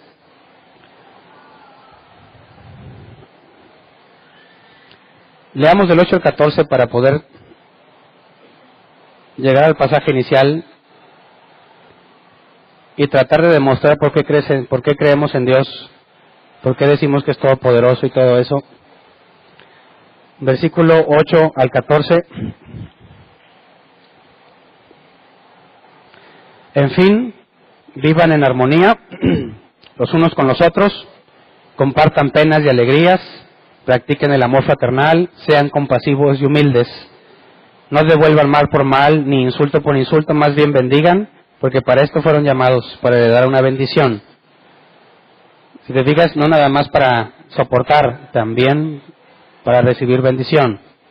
Pero siempre y cuando estés comportándote como aquí dice, ¿verdad? En versículo 10, en efecto, el que quiera amar la vida y gozar de días felices, que refrene su lengua de hablar el mal y sus labios de proferir engaños, que se aparte del mal y haga el bien, que busque la paz y la siga, porque los ojos del Señor están sobre los justos y sus oídos atentos a sus oraciones, pero el rostro del Señor está contra los que hacen el mal. ¿Y a ustedes quién les va a hacer daño si se esfuerzan por hacer el bien? Dichosos si sufren por causa de la justicia. No teman lo que ellos temen, ni se dejen asustar. Y luego toca el pasaje inicial. Pero si te fijas, este comportamiento de refrenar la lengua, evitar que tus labios profieran engaño, ser humilde y compasivo, no devolver mal por mal, tiene que ver también con estar preparado para presentar defensa. Entonces, consideremos un último caso para dar respuesta tanto a la resurrección, de la cual creemos que se efectuó el día de hoy, de una forma razonable, como para la existencia del Dios en el cual creemos. ¿Cómo respondemos a las preguntas? Nada más para no dejarte así de que tienes que responderlas, pero no respondí yo ninguna, ¿verdad? Qué fácil. ¿Cómo sabes que Dios es un Dios personal y no una fuerza? ¿Cómo sabes que es poderoso? ¿Cómo sabes que no es material, ni temporal, ni requiere un espacio en este mundo? ¿Cómo llegas a esa conclusión? ¿Alguien ha estudiado esos temas? Levante la mano. Uno. Todos están en pecado. No sé qué.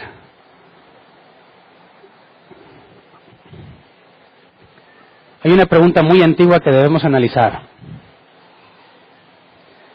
¿Por qué existe algo en vez de nada? ¿Qué fue primero, el huevo o la gallina? Tienes una gallina, pero para que haya gallina, necesitas un huevo. Pero para que haya huevo, necesitas gallina. Y para esa gallina, un huevo. Y para ese huevo, una gallina. Entonces, puedes decir, es que hay un número infinito hacia atrás de gallinas. Por eso hay gallinas ahora. No. Necesitas para empezar una gallina o un huevo. Pero no brotó de la nada, ¿verdad? ¿Estamos de acuerdo en eso? Las cosas no brotan de la nada. Si tú vas caminando por la playa, perdón por tocar fibras sensibles en estas fechas. Si tú vas caminando por la playa y te encuentras una leyenda que dice Hernán y Verónica y un corazón enorme, dirías, ¿alguien puso ese mensaje? ¿O el ir y venir del agua acomodó los granos de arena de manera que se formó esa frase? ¿Cuál sería tu conclusión más lógica? ¿Que alguien lo escribió? ¿O que el mover de las aguas y la arena creó ese corazón y esa frase? Alguien lo hizo. Las cosas no brotan de la nada. No te encuentras de repente un carro. Ni aunque pongas todas las piezas de un carro en un mismo lugar y las revuelvas muchísimas veces, jamás vas a tener un carro armado de manera que le prendas. No se puede. Así, cuando analizamos lo que nos rodea, tendríamos que hacernos la pregunta, ¿por qué hay algo en lugar de nada? Hay un ejemplo que a mí me gusta platicar. Dicen que va un hombre caminando y se encuentra una cadena que cuelga del cielo. Una cadena con eslabones muy grandes. Eslabón tras eslabón ve que se va levantando al cielo y se pierde en la vista. Llega otra persona y mientras este que se encontró la cadena se pone a reflexionar, la otra persona dice, ¿qué estás viendo? Dice, esta cadena que cuelga del cielo. Y dice, es imposible que pueda colgar del cielo, tiene que haber algo ahí arriba deteniéndola. Y dice este otro hombre, no creo, no necesitas que haya alguien deteniéndola. Lo único que necesitas saber es que hay un número de eslabones infinito hacia allá arriba. No tiene principio. Este eslabón cuelga del de arriba, y el de arriba del de más arriba, y así, y así, y así hasta el infinito. ¿Te parece razonable? ¿Qué se requiere para que la cadena que cuelgue del cielo cuelgue del cielo? Necesitas un principio, necesitas un origen. ¿Por qué es importante entender esto? Nuestros amigos mormones creen que hay una infinita regresión de Jehovás. Ellos dicen que Jesús se convirtió en Dios, pero antes no era Dios. Y tú algún día te vas a convertir en Jesús, te van a mandar a tu mundo para que mueras por ese mundo, resucites y te conviertas Dios de ese mundo. Y los que te conocieron en ese mundo van a tener que convertirse en un Jesús para otro mundo, hasta que se conviertan en Dios y sean mandados a su propio mundo. Cuando les preguntas, ¿cómo es hacia atrás? Bueno, Jehová tampoco era Dios siempre, se hizo Dios. Y antes de él hubo otro que murió por él. Y así, de manera infinita hacia atrás. ¿Será posible? ¿Eso te explica el origen de las cosas? No. Así que, para que haya algo en este universo, tiene que haber una causa. ¿Verdad?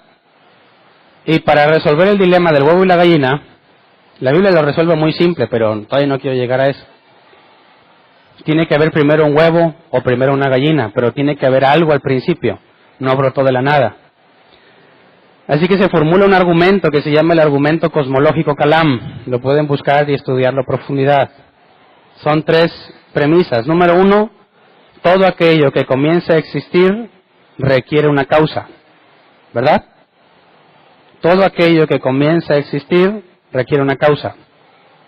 2, el universo comenzó a existir. 3, el universo requiere una causa. ¿Me explico? Si no hay nada, ¿cómo es que ahora hay algo? Necesitas lo que le llaman la primer causa no causada. Ya que no hay nada que brote de la nada, requieres algo que inicia las cosas.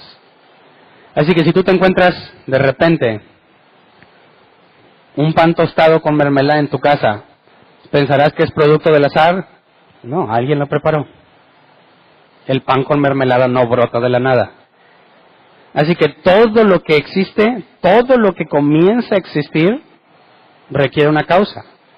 Ahora, los últimos descubrimientos científicos apuntan a que todo nuestro universo tuvo un inicio, ¿verdad? ¿Han oído hablar del Big Bang?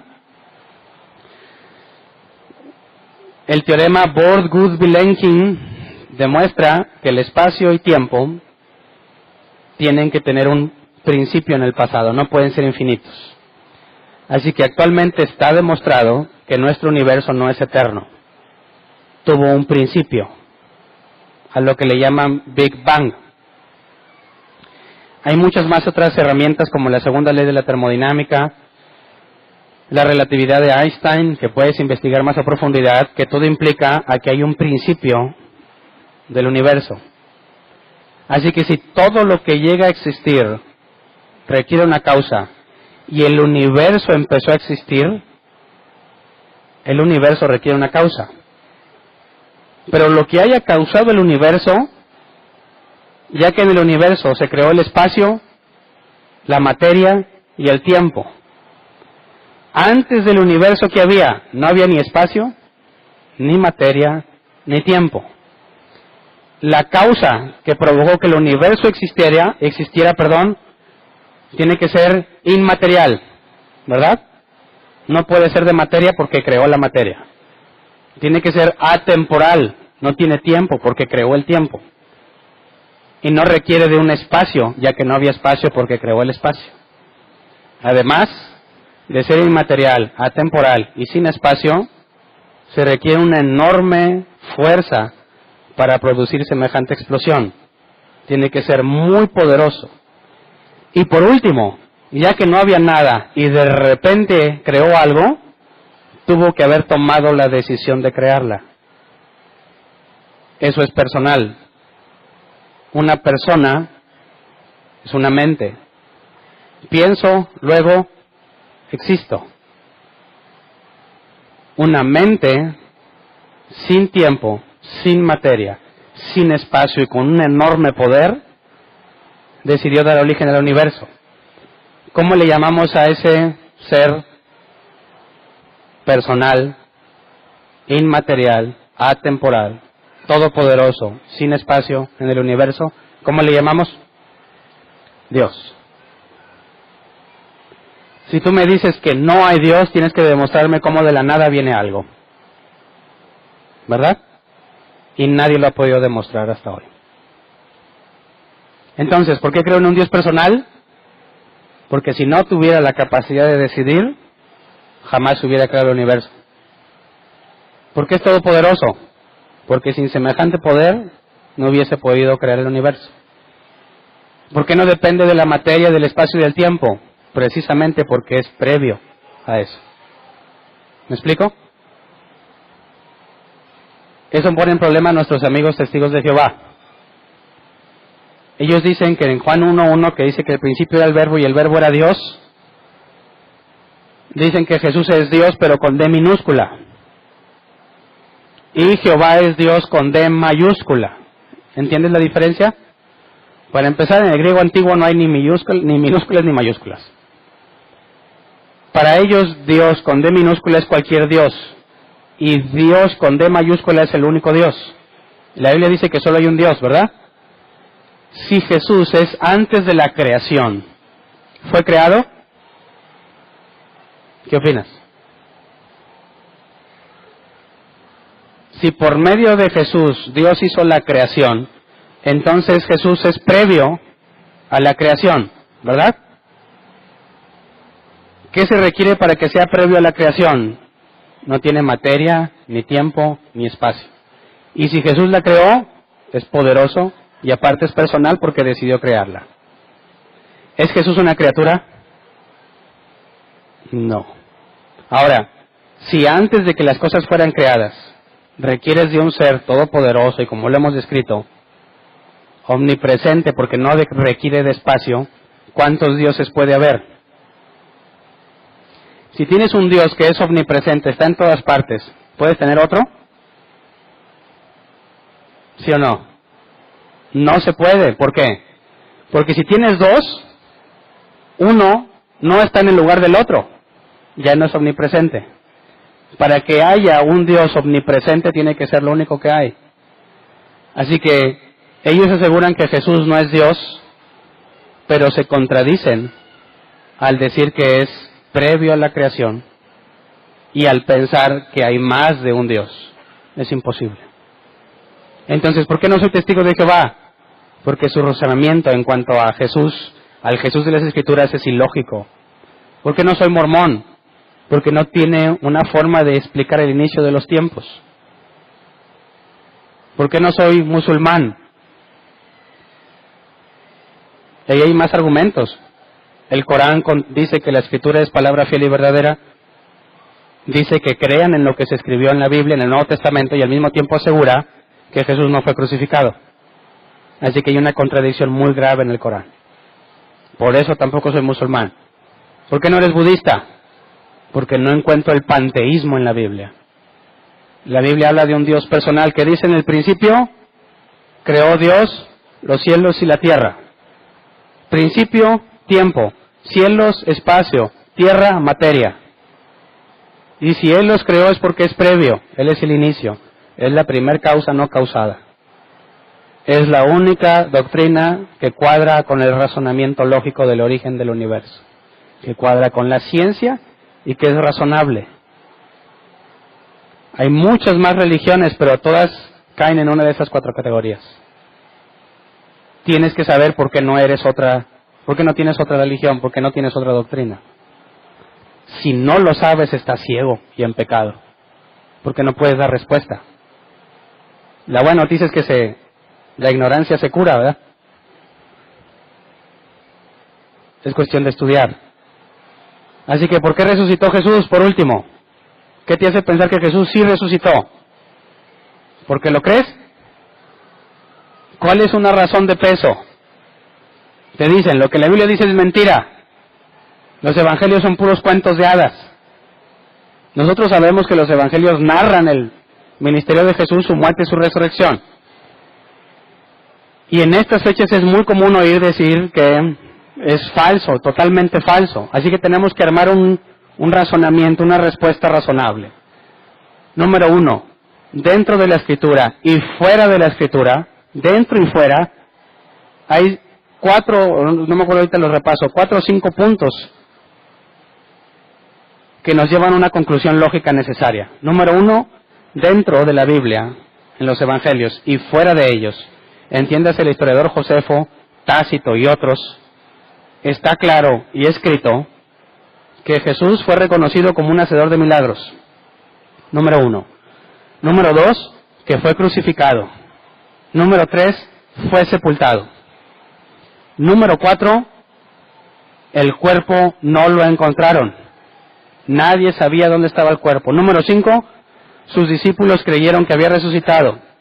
Número 6, ellos estaban seguros de haber visto al Jesús resucitado. Y número 7, multitud de personas aseguraron encontrarse con el Jesús resucitado. Y le voy a agregar este 8 de una vez. Estuvieron dispuestos a morir por lo que ellos consideraban verdadero. Murieron con tal de no negar al Cristo resucitado. Ahora, eso está demostrado en la Escritura y por historiadores que no tienen nada que ver con el cristianismo y no tienen nada que ver con la Escritura. ¿Cuál es la respuesta que mejor explica esos fenómenos? La resurrección. Si no resucitó, tendrías que decir dónde está el cuerpo. ¿Por qué nadie lo encontró? Si no resucitó, y como dicen, todo fue un complot, ¿qué ganaban ellos? Nadie está dispuesto a morir por lo que sabe que es falso, ¿verdad? ¿Estarías dispuesto a que te aserraran por la mitad?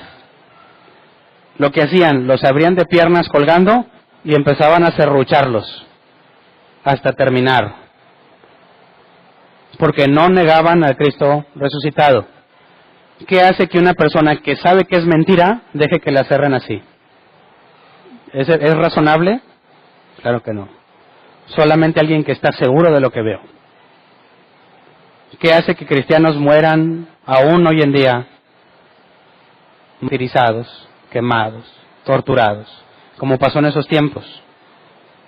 Si todos supieran que era un complot, nadie estaría dispuesto a morir de la forma en que murieron. Así que yo creo en la resurrección porque la Biblia lo enseña, pero no nada más por eso, porque es la única explicación que da sentido a todos esos hechos históricamente comprobados. Así que podrás decir que estoy loco porque creo en la resurrección. Bueno, dame una mejor respuesta que la que yo te doy. Dame una mejor teoría y cambio de opinión. Mientras no me la des, el loco eres tú, porque no tienes una forma razonable de negar la resurrección. ¿Me explico? Entonces, ¿por qué crees tú que resucitó? ¿Tiene sentido lo que te digo o no? ¿O es locura? Defiéndete. No te quedes callado. Siempre que te pregunten, defiéndete. La razón y la lógica están de nuestro lado. Lo que pasa es que no lo saben los cristianos. Cada que te digan que eres un loco, pídeles evidencia de su postura, a ver si la tienen. Y dales tu evidencia de forma lógica y razonable. Solo un loco puede asegurar que las cosas brotan de la nada. Y la gran mayoría de las personas aseguran eso. ¿Quién es el loco? Pongámonos de pie. Vamos a orar.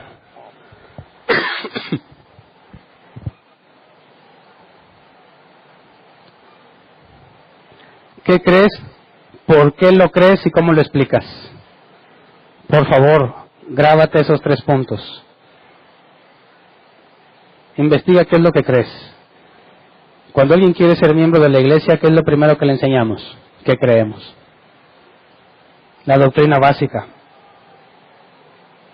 Las 5 solas y los 5 puntos de la gracia. Eso es lo que creemos. ¿Por qué lo creemos? Lo explicamos. ¿Cómo lo explicas? Cuando yo te lo explique, vas a poder explicarlo, si es la primera vez que lo has oído. Si tú lo investigas y te preparas, vas a poder explicarlo. Pero por favor, no trates de pertenecer al cristianismo si no sabes lo que crees, ni por qué, ni cómo explicarlo. Si eres cristiano y tienes muchos años y no puedes responder esas tres cosas, cuestiónate qué has hecho toda tu vida, porque es algo que la Biblia demanda. Y sobre todo, cuestiónate cuánto tiempo más quieres seguir viviendo así, en pecado. ¿No sabes? Pregunta. Investiga. No te quedes con la duda. Necesitamos cristianos que saben hablar de buena manera, con acciones que respaldan lo que dicen. Cualquiera que te trate de criticar por tu enseñanza, según Pedro, se tendrá que tapar la boca cuando vea tu comportamiento. Si tú le dices a un no creyente, tienes que amar a Dios, maldito pecador, tú solo te estás desacreditando. ¿Cómo hablas del amor a Dios si no eres capaz de amarlo a Él? Nadie te va a creer. Si te falta gracia, te falta misericordia, te falta amor a la hora de exhortar a los de afuera, ¿cómo esperas que te crean? Ámalos, tenles paciencia, misericordia y diles la verdad.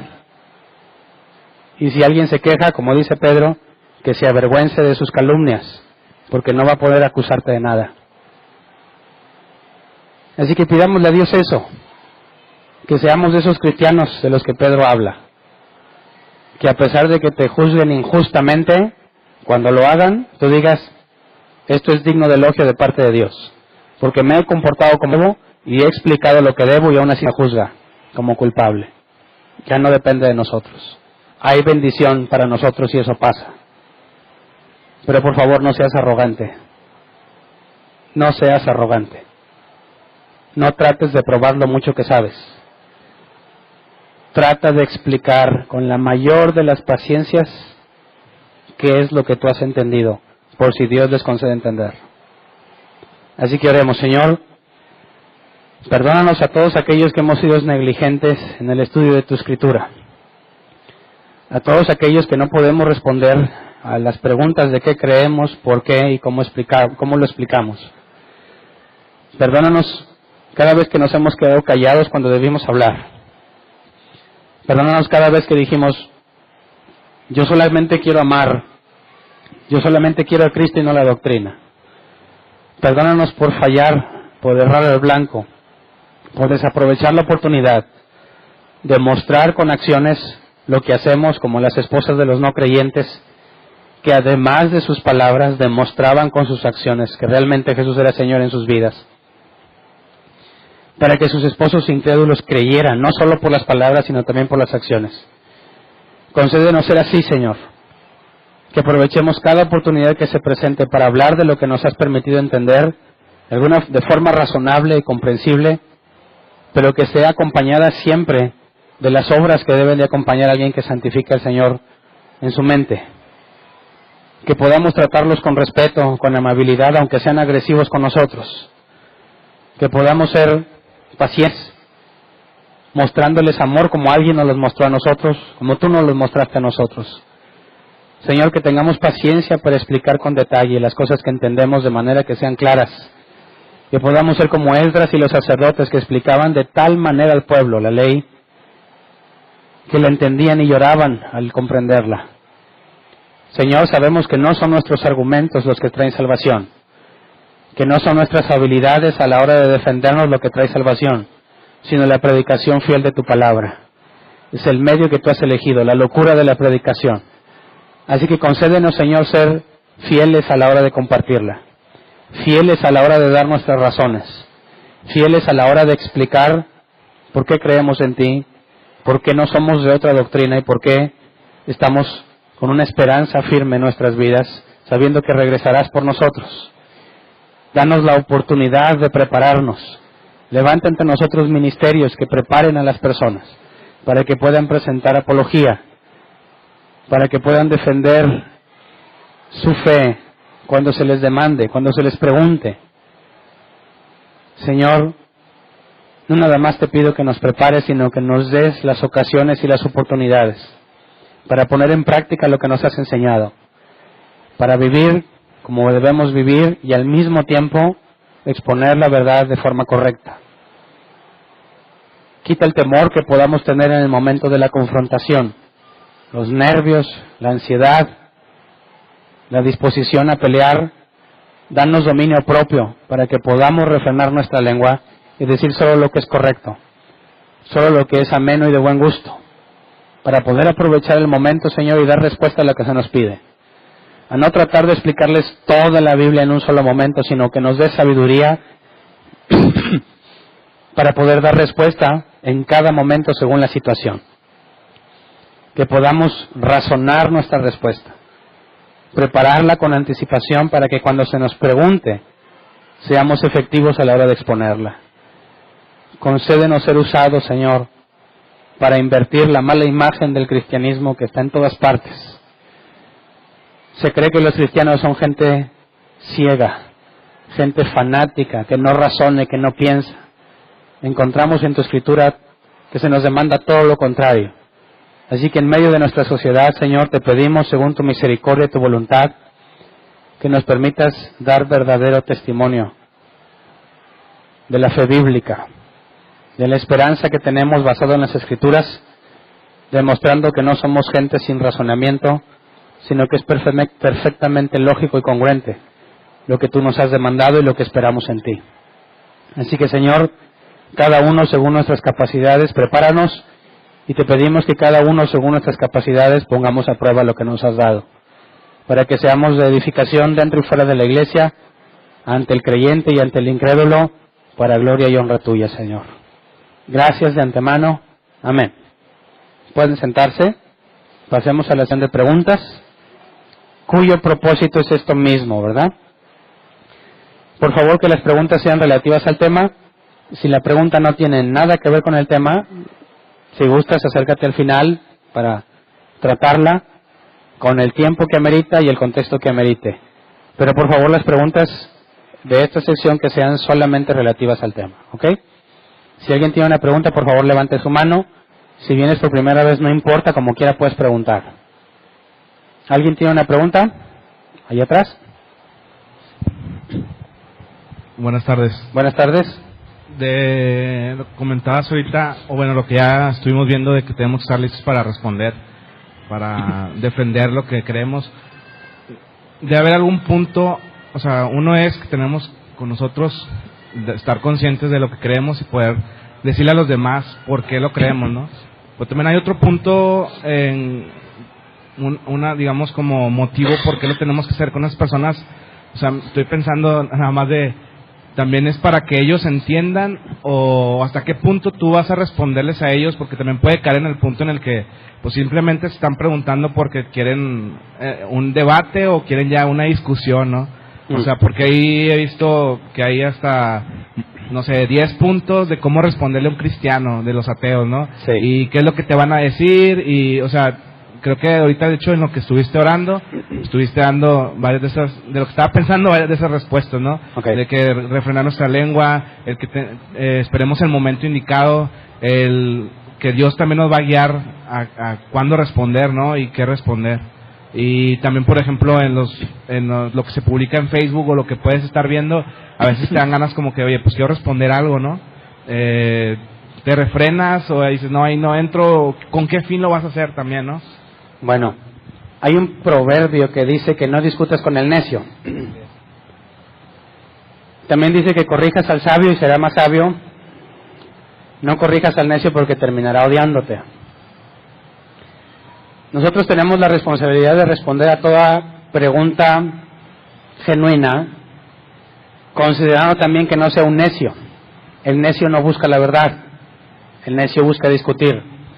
Entonces, los que tienen más experiencia en esto de la apologética recomiendan algunas cosas. Por ejemplo, que siempre antes de responder una pregunta que te hagan, te asegures de tú preguntarles esto. Si te demuestro que el cristianismo es lógico, congruente y razonable, ¿te harías cristiano?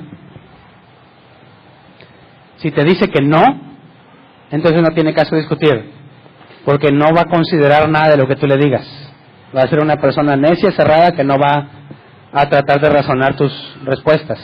Pero si te dice que sí, entonces vale la pena invertir tiempo en hacerlo entender, por si acaso Dios le concede. Es una manera de determinar si está buscando la verdad o si está buscando discutir. Otra opción es 3 preguntas, recomiendan. La primera es, ¿qué quieres decir con eso? Por ejemplo, te dicen, oye, aún entre creyentes, eso de la predestinación es pura falsedad y obra del diablo. Tú tienes un concepto de predestinación y él tiene otro. Antes de entrar a debatir o a dar respuestas, tienes que asegurarte que están hablando de lo mismo, ¿verdad? Entonces le preguntas, ¿a qué te refieres con eso? Y te va a explicar, me refiero a esto y esto y lo otro. La siguiente pregunta es, ¿cómo llegaste a esa conclusión? Para que te explique. Y si te fijas, esas 2 respuestas ya te está dando mucha información sobre qué responderle y cómo explicarlo. Y al último le dices, ¿has considerado? Y le propones una alternativa a lo que él piensa. De esa manera, cuando le preguntas, ¿qué quieres decir?, te va a tratar de explicar lo que él dice, y para eso tiene que estar preparado, y te va a hacer ver si realmente estudia, sabe, o si nomás está buscando repetir las cosas que ve en internet, ¿verdad? Cómo llegaste a esa conclusión te va a hacer ver si realmente tiene un razonamiento detrás, y te permite analizar ese razonamiento para ver si hay alguna falla, o algo que no está considerando. Y ya en la tercera le das una respuesta en base a todo lo que te dijo, y es muy probable que sea lo que él está esperando escuchar. Pero si él es incapaz de decirte, la Biblia es puros cuentos, ¿a qué te refieres? No, pues Richard Dawkins dice, no lo piensa, no lo medita, nomás está repitiendo lo que oyó. Y si te dice, mira, por esto y por eso, la Biblia dice que hay unicornios. ¿Cómo llegaste a la conclusión de que hay unicornios? Mira, aquí está este pasaje y aquí dice, no, que como el unicornio. Bueno. Tercero, ¿has considerado que el unicornio era un animal parecido al rinoceronte con un solo cuerno? Que hay evidencia de osamentas y esqueletos de animales con un solo cuerno, y que bajo la estricta definición de unicornio, eso es un unicornio, y que si él se imaginaba un caballo con arcoíris y un cuerno, es algo que no viene de la Escritura. Ahí ya tienes la posibilidad de hacerle razonar y que pueda cambiar de opinión. Pero nunca debes de agarrar, ya sea en las redes sociales o en persona, agarrarte a debatir sin primero asegurarte que la persona está razonando. Gracias. ¿Alguien más?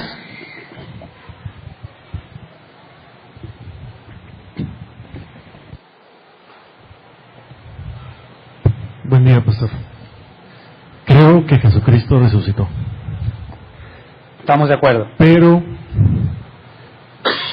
si pensamos, si te entendí bien, pastor, que simplemente porque un cuerpo mortal no es encontrado, quiere decir que resucitó, guardando las debidas proporciones, ¿verdad? Pero hay tantas, por ejemplo, tantas personas ahorita que dicen que desaparecidos, ¿verdad? Ajá. Entonces, oye, pues porque no encontraron el cuerpo, vamos a pensar o a suponer que a lo mejor resucitaron. Creo que en el caso de Moisés también no encontraron el cuerpo. Y pues si no lo encontraron, entonces podríamos pensar que resucitó. El segundo punto, pastor, por eso aclaré, sí creo que Jesucristo resucitó. El segundo punto, hay al día de hoy, que así le decimos nosotros, a fanatismo, fanáticos, que incluso están dispuestos no a ser asesinados. Ellos mismos se amarran las bombas y no recuerdo la palabra, pero ellos mismos se suicidan, se inmolan por defender las creencias que tienen. Entonces, trasladándolo al comentario que hacías también, de que los primeros cristianos estuvieron dispuestos a dar su vida, a ser asesinados por lo que creían. ¿Cómo podríamos considerar estos dos puntos de vista, pastor? De que dices, bueno, es que si no hallaron el cuerpo, entonces todos los que no hayas, ¿quiere decir que resucitaron? Y, oye, es que estuvieron dispuestos a morir. Bueno, el día de hoy hay gente todavía muriendo, diciendo que Alá es Dios y que Mahoma es su profeta, y si están dispuestos a morir, quiere decir que es verdad. De hecho, creo que mucha gente se está convirtiendo a la cosa esa de los musulmanes, ¿verdad? Y la otra, pastor, ¿qué tan bíblico es decir, amigos, a los mormones o a los testigos de Jehová, o sea, porque creo que en alguna parte dice, si alguno trae un evangelio diferente al de nuestro Señor, dice, no, ni siquiera le digas bienvenido, ¿verdad? Y igual nos has comentado que dice que es anatema, que es maldito, entonces, no sé si lo dices realmente amigos mormones o amigos testigos de Jehová. Okay. ¿Qué tan bíblico es eso? Respondo en orden. En cuanto al primer punto, en cuanto a la resurrección, si recuerdas bien, el argumento es la suma de los puntos que te llevan a una conclusión, no nada más el hecho de que haya desaparecido. Es decir, yo estoy demostrando, aquellos que dicen que son cuentos de hadas y que no puedo concordar en base, o no puedo concluir en base a la Biblia que resucitó, cito fuentes externas como Josefo y Tácito, y mencionan estos puntos en particular, fuera de la Escritura, pero que concuerdan con la Escritura, de que murió, o de que fue crucificado, hacedor de milagros, fue crucificado, fue sepultado, nadie encontró el cuerpo, los discípulos aseguraron haberlo visto, se apareció a muchas personas y estaban dispuestos a morir por esa idea. Es la suma de los puntos, no nada más que no encontraran el cuerpo. ¿Me explico? Si Moisés no encontró el cuerpo, ok, eso es uno de los puntos, pero nadie aseguraba que Moisés regresó y habló con ellos y estuvieron dispuestos a morir porque vieron a Moisés. Por eso no aplican el argumento. El argumento es completo. La Escritura lo dice, fuentes externas lo dicen. Y sumando todos los puntos, no encontraron el cuerpo, además lo vieron. No nada más los discípulos cercanos, hasta 500 a la vez. En citas externas también se dice que los cristianos aseguraban que habían visto resucitado al Mesías, a Jesús. Entonces, en la conclusión de todos los puntos, la respuesta más razonable es que efectivamente resucitó. Si alguien considera que no resucitó, tendría que unir todos esos puntos, todos, y dar una razón del por qué no resucitó que armonice con todos esos puntos. Entonces, no nada más es que no encontraran el cuerpo, hay que analizarlo completo. En cuanto a lo que hablan, el hecho de que tú estés dispuesto a morir por lo que crees que es verdad, no significa que ya es verdad. Lo que bien comentas, si lo que sabemos, yo nunca lo he visto, ¿verdad? Pero lo que sabemos en las noticias, se ponen bombas o en carros y inmolan contra la gente, estallan sus bombas en medio de terceros para matarlos, porque ellos, según su doctrina, según creencia, tienen reservado un lugar en el paraíso con 10 vírgenes para ellos. Ellos creen que es verdad. Eso no demuestra que lo que creen sea verdad. Lo que utilizo para mi argumento es que si los discípulos hubiesen fabricado la historia y hubiesen escondido el cuerpo, ellos sabrían que es falso. Y una persona no se deja torturar y matar como los mataron a ellos por algo que ellos saben que es mentira. ¿Me explico? Entonces sigue siendo un Tomás de todos los momentos, no aislado. Si lo aislamos tendríamos que decir, los musulmanes también tienen la verdad. No estoy hablando de eso. Estoy hablando de un punto más a favor de la resurrección. Que si ellos lo hubiesen construido, no se hubiesen dejado martirizar como lo hicieron, porque ellos mismos sabían que es una mentira.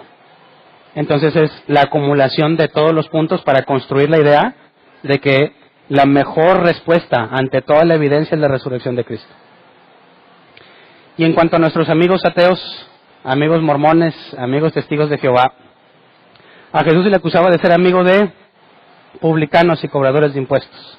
Bajo esa perspectiva, Jesús comía con ellos, convivía con ellos y ellos no se sentían incómodos. Los incómodos eran los que se la daban de muy santos, los fariseos, saduceos, maestros de la ley.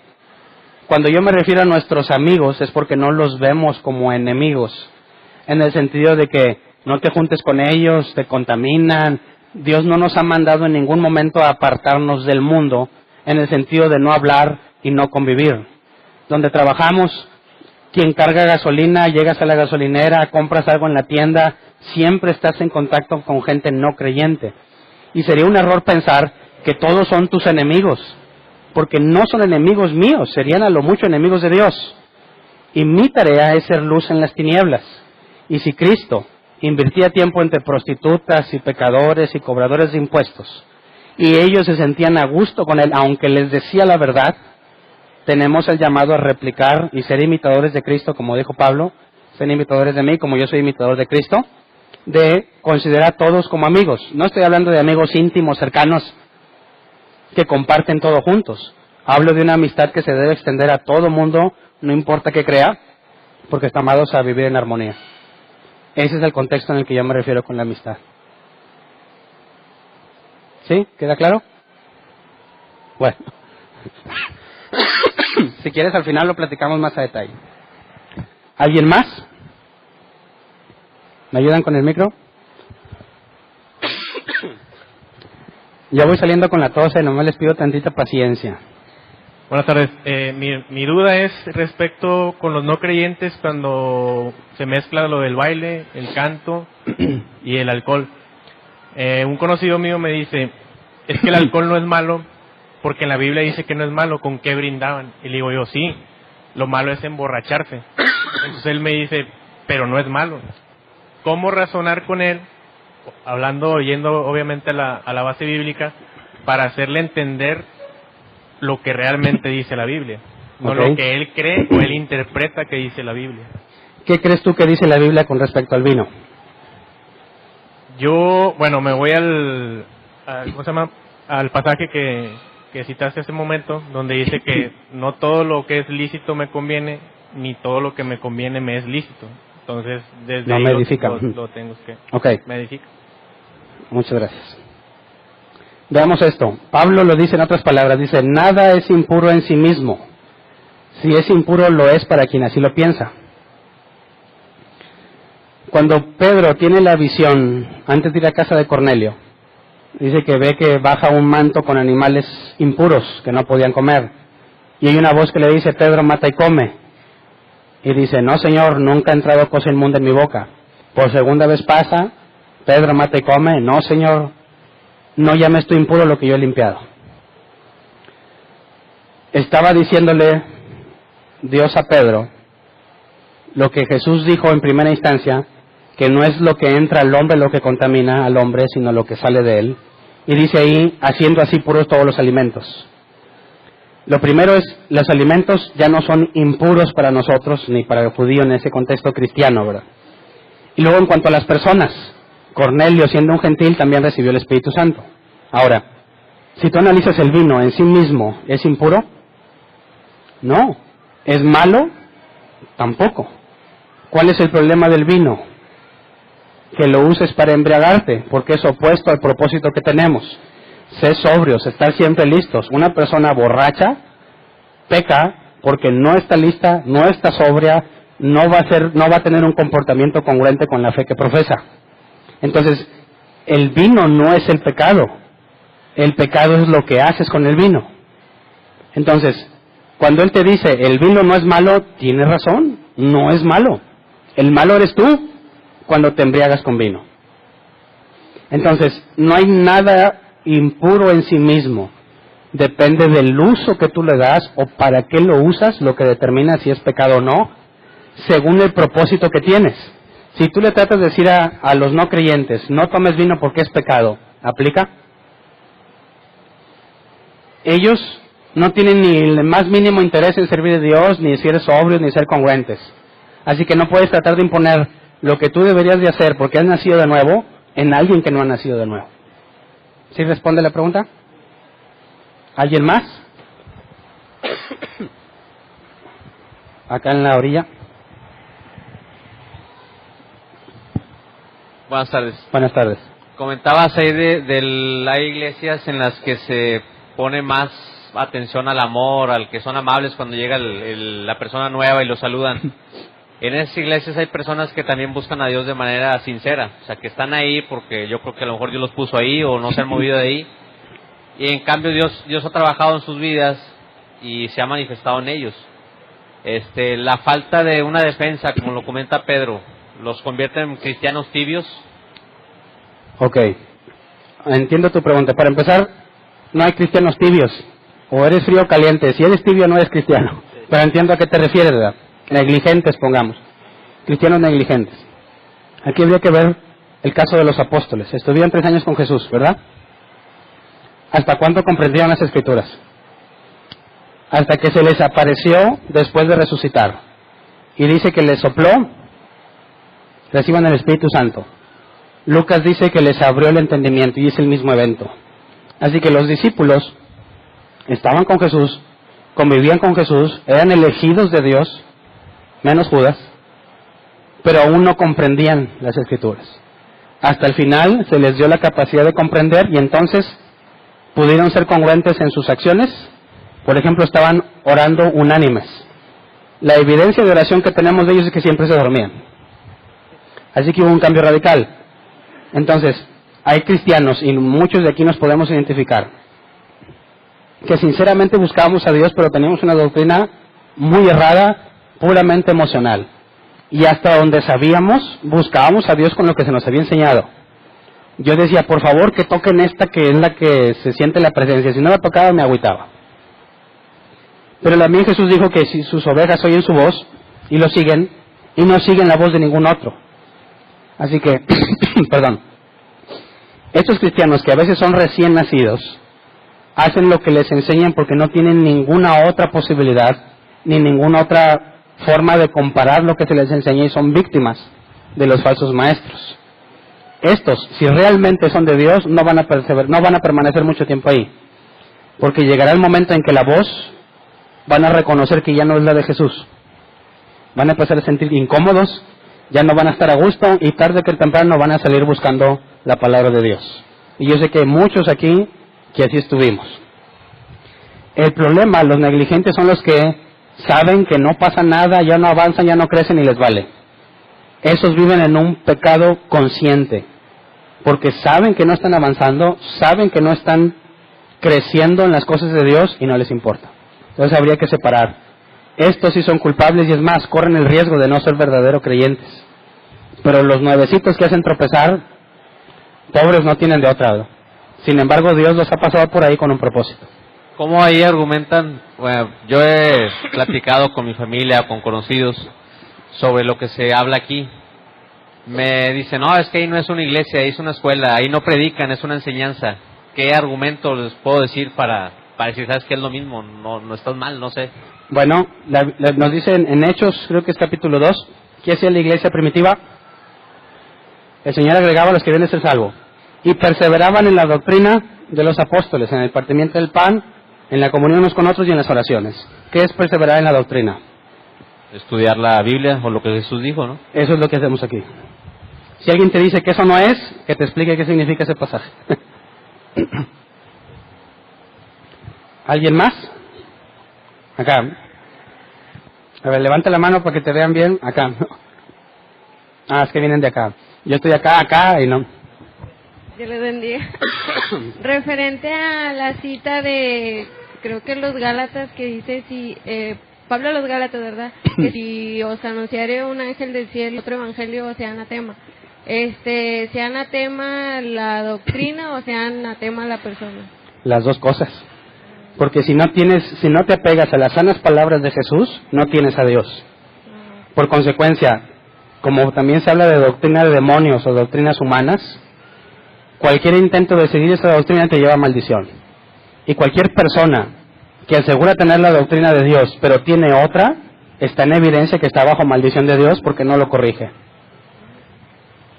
Gracias. Dios corrige solamente al que ama. ¿Alguien más? Nadie más. Muy bien, cerramos la sección de preguntas. ¿Avisos?